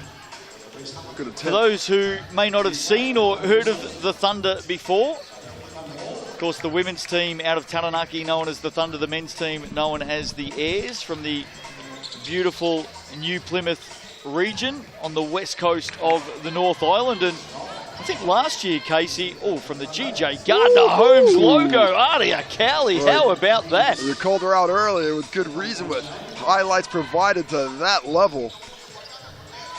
Getting back to New Plymouth, although the GJ Gardner-Holmes logo is getting a bit of a workout there. Tegan Nartai firing away. I think last year it was the sunniest place in New Zealand. You're going to get find your social media really blown up by the residents of Hawke's Bay and Nelson if you start making comments like that. Really? Regardless of what the stats actually say. I think it is factual. It doesn't facts. What do facts matter? We're talking about hometown pride. That doesn't matter at all. As we see a foul from behind. But yes, I believe it was, and I believe both Sunny Hawke's Bay and Sunny Nelson have been a little bit upset about losing that title. Gone down. And that has been Weather Watch here on Sky. Thank you. Our pleasure. Here's Josie Truesdell spinning to the basket. No foul against Eva Langton. The Ta'ihi Queens teammates. Here is Eva Langton. Doesn't mind a shot from outside. That passes a bit of a bullet into Alaya, but she's able to finish. So the Thunder with the early lead here, 5-4. Good contest. Bit of a hook there. Yeah, Josie Truesdell has been getting away with a few of those chicken wings. He's using those, putting those long limbs to great effect. Of course, has played internationally with the Sky Sport Tall Ferns. Thunder looking to retake the lead there. Back out. Maybe the Queens can do so. Here's Aria Cowley. We know what she's capable of doing. This little master goes from distance. Hooper, great rebound. She's stuck underneath. Ball may fall the way of Truesdell. It does. Good hustle to grunt that ball back. What can they create? Only 2 on the clock. She lets it fly. Doesn't let it drop. Langton now hands it off to Bright. She can drain them from outside, and she does. Anna Bright. Oh, nice range shown there. Good transition and getting yourself in a scoring possession quickly. Cowley, wide open here, Casey. Can't put that one away. A little bit of holding going on the rebound. Taking a second look at the previous 2-pointer that dropped down. 7-5.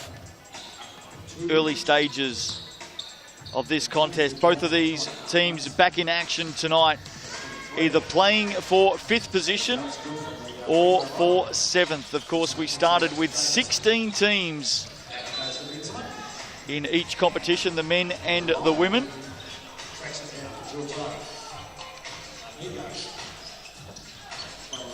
Big thanks to our partners over the last 4 days, GJ Gardner Homes, TAB, ILT, and Schick, of course. It takes a village to put on a tournament like this, and the local community and certainly the basketball community are very thankful for it. The deep shot.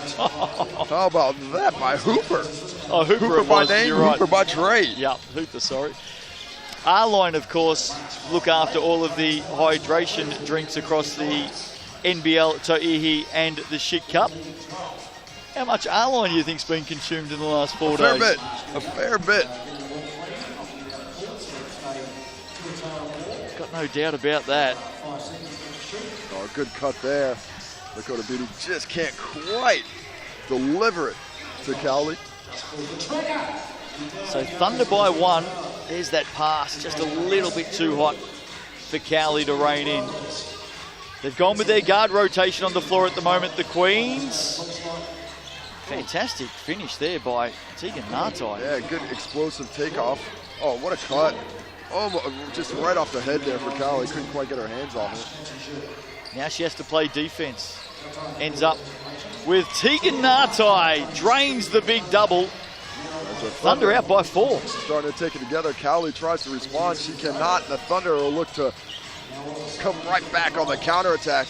The Elia was open on the roll, but Nartai could not deliver it.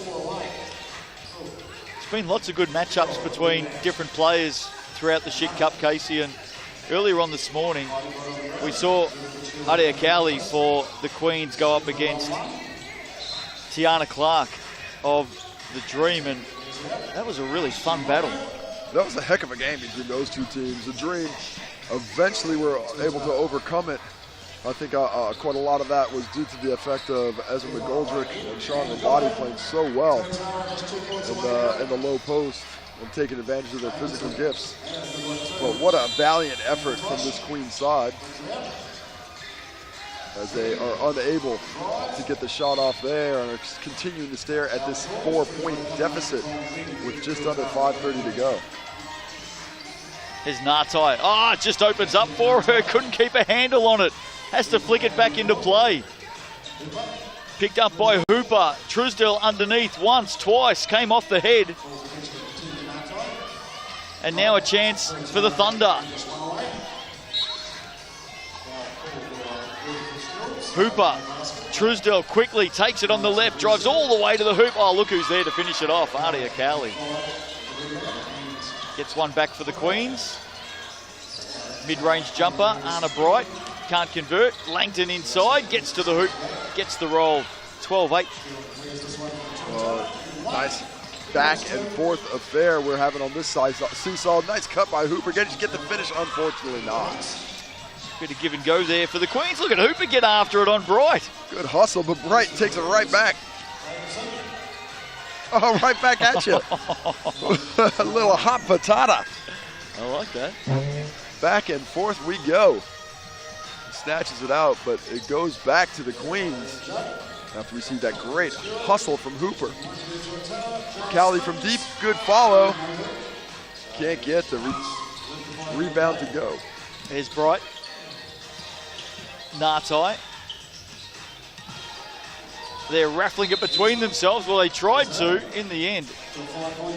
Lakota Beatty was able to pick it up, and that should be a Queen's ball on the held ball. Of course, defense is awarded with possession. New shot clock. Here's Truesdale.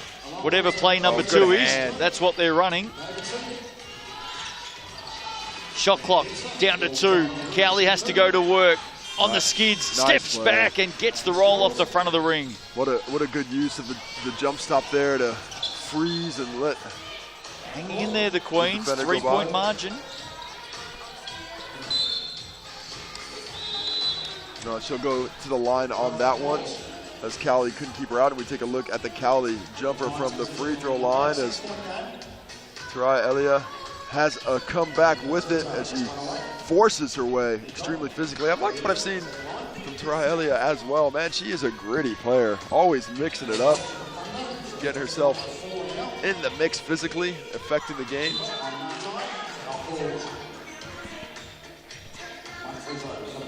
I'm with you. I know it.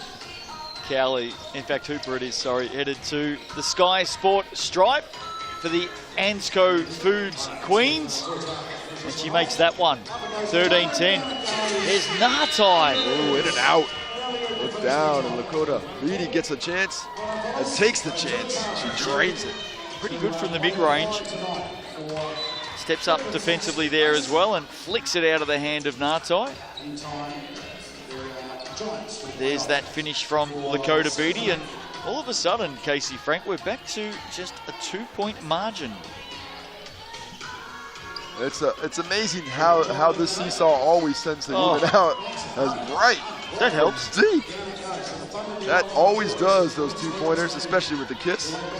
Truesdale had Tegan Nartai just hanging off her. There's the Bright finish. Backed it in for 2. Thunder out by 4. Just over 3 minutes to play in this game. And then, of course, we take a well-earned break before we come back tonight for the business end of the Schick Cup. I did send an SOS out for the trophies before. I haven't seen them. Somebody's in charge of that. Somebody's in charge of that.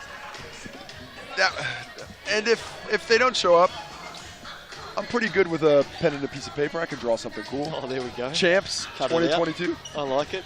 Here's Cowley to the basket. Oh, smart enough to get it back a second time in the end. Hands it out to Hooper. Oh, Wellington killing the glass right now. And that's without Truesdale, who's sitting on the bench. Yeah, they've gone with that 3-guard lineup again. Here's Adia Cowley, catch and shoot. Another rebound. 4th straight offensive rebound. Beatty fires away now, and finally they get the reward. Back to 1. And if you give anybody 4 chances at something, they're normally going to get what they want, as we see a really nice anticipation by Hooper there, forcing the steal and getting the ball back. The Thunder have taken a 1-point lead and a timeout. to, I believe, the Thunder. Didn't quite see who it was, but somebody's time out there. Queens have got just a couple of supporters there sitting courtside, cheering on this team in the black, purple and mint green. Not too far away from a finish here. The Thunder and the Queens, unlike some of the other teams whose Schick Cup campaign has ended this afternoon, they do need to go away and do a little bit of rehab before coming back and playing tonight, either for 5th place or for 7th place. Beattie will be hoping for the former for the Queens. No doubt Langton will be hoping that the Thunder will be playing for 5th. This one locked very close together at the moment. Loves a 1 logo. point in it. How about that from the TAB? Loving a logo shot today, Untitled. And the Queens are up by 1 now. Here's Beattie. Clears it out. Truesdell fires away. And that one doesn't go. Inside the last 2 minutes. Ilya wants it inside, using the height advantage. There's a foul against Cowley, leaning in. A good fight by Cowley. Was in a full front on that one. It was to take another look as the deep 2 from the T in the TAB. Well, the odds were looking good then. Oh, there you go. There you go. Going to restart this one for Tarai Elia. Here she goes from the Sky Sport, comes up short. She actually dashed in too quick then. So a violation. Queens will come up with it. Plenty of time left in this game. There certainly is. 1:42. The result is most certainly in the balance. Cowley has starred in this game, and here she goes again and gets the roll. The 3-point lead now for the Queens. Taranaki will be riding on Desperation Road. Anna Bright, hard drive, loose ball, and who's it going to go to? I think it's going to be a shot clock. Yeah. So Queens to get it. They lead by 3. Just over a minute to play. How good has Aria Cowley been? Playing really well, going from strength to strength. And I know for a fact she will try and avoid an interview. No doubt about it. Oh, she may not have any choice. Elia strips it away. She's fouled. Oh, that will go. No. On the floor, called. Won't count. Eva Langton having a look up at the scoreboard there, and I think she's just pointing out that that is the 7th foul against the Queens. So Elia will go to the line. She was really hoping for the end one. Didn't quite get it, because that would have been an opportunity to even it up. Instead, she can cut it to 1. Well, she hits this one, Tarai Elia. It'll bring it back to within 1. Plenty of time here for both teams, and she converts. So we've got an exciting finish coming up here. Here's Beattie. Truesdell wrapped up, no doubt about that foul. That's the 6th on the Thunder. Next one, they will be shooting 2 free throws until foul number 10. A nice bear hug from Tegan Nartai.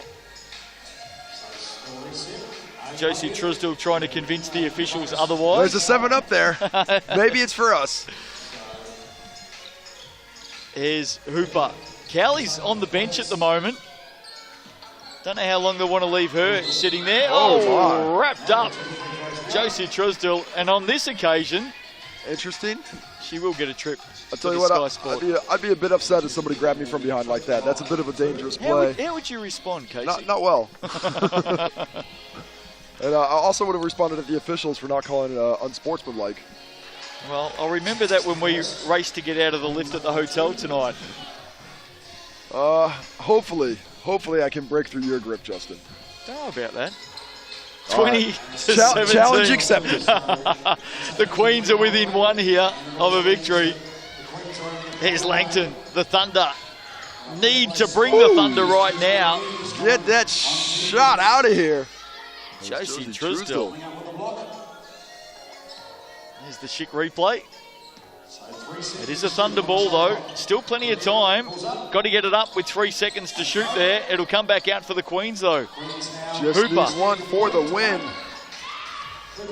Hooper might go all the way on the reverse. Almost. doesn't get it. Bright does just enough. Langton. Ilya should finish off the glass. She doesn't. She'll get another offer, and she takes that offer up. 20-18, 22 seconds to play. Here's Cowley. Hooper. Shot clock at 3, at 2. She's got to go. Hooper gets it up and doesn't put it in. Gets it back though, Tyler Hooper. Got a foul. Big Otherwise play. the game's over. Hooper, Truesdell, here it is for the Queens. They get the win. How about the effort there of Tyler Hooper and Adia Cowley? A really impressive game there. What a fight between the Queens and the Thunder. Right down to the end, the Thunder did well to get themselves back into the ball game there. But the Queens too tough as a quartet. And I already see that Aria Cowley is trying to avoid the interview. But Hooper's in. I think we've got the last of the Queens. How did Adia Cowley get out of that interview? I do believe that this will be Tyler Hooper's first interview of the competition. So here we go. Well, the Queens are through to the 5th place playoff tonight. The Thunder will head to the 7th place playoff tonight. Tyler Hooper, big game from her and her Queens teammates. Here she is with Nick Bewley. Cheers, Justin, here with Tyler Hooper. Congratulations. The Tokomanawa Queens will play off a 5th, but man, you were put to the test by a really tough Thunder outfit. Yeah, no, we are. We've been watching Taranaki all week. They're a strong team, really tough, and they've got nothing to lose. They went at it, so did we, and we came up with the win. So yeah, really good by us. How much have you enjoyed this 3x3 Cup experience between yourself and Adia Cowley, 2 young guards, just getting it done from beyond the arc? Yeah, no, it's been so amazing. The whole tournament, the way it's set out, shout out to everyone running it behind the scenes. We wouldn't be here without everyone, and enjoying it so much. Definitely. How about coming from Taranaki with the Polokai into the Queens environment in 3x3? Yeah, no, it's amazing. I enjoyed myself down in the Polokai. Bit cold in the south, but it's been amazing, and I'm loving the Queens environment and culture, so yeah, really loving it. We're looking forward to seeing you a bit later on. You got the Southern Hoi Ho, so rest up, and we'll look forward to seeing you play off the 5th. Yeah, no, exciting. We played Hoi Ho later yesterday, and no, it was really good. Tough team, but yeah, looking forward to it. Thanks for your time. Thanks. Can I just give a shout out to my parents as well back in Melbourne. Love you guys. So, thank you. We get confused with all the games going on as well. We don't know who played who when. Yeah, please don't ask me to clarify any of those games that we've seen today. No, got no idea. We're about 160 deep. Shout out to all of the fans tuning in across New Zealand and around the world. Well, obviously the fine Pauakai coming up a little bit later on tonight. We look forward to having your company then. That will be the opening game of the final session. Sky Sport 2 from 5 p.m. The semi-finals will be here to greet us first up, and we'll be starting with that game, the women's game between the Phi and the Pauakai. For now, we clean the courts, we dust ourselves off, we take a bit of a break as we look forward to the biggest session of the 2022 Schick 3x3 Cup. Hope you can join us from 5 on Sky Sport 2. We'll see you then.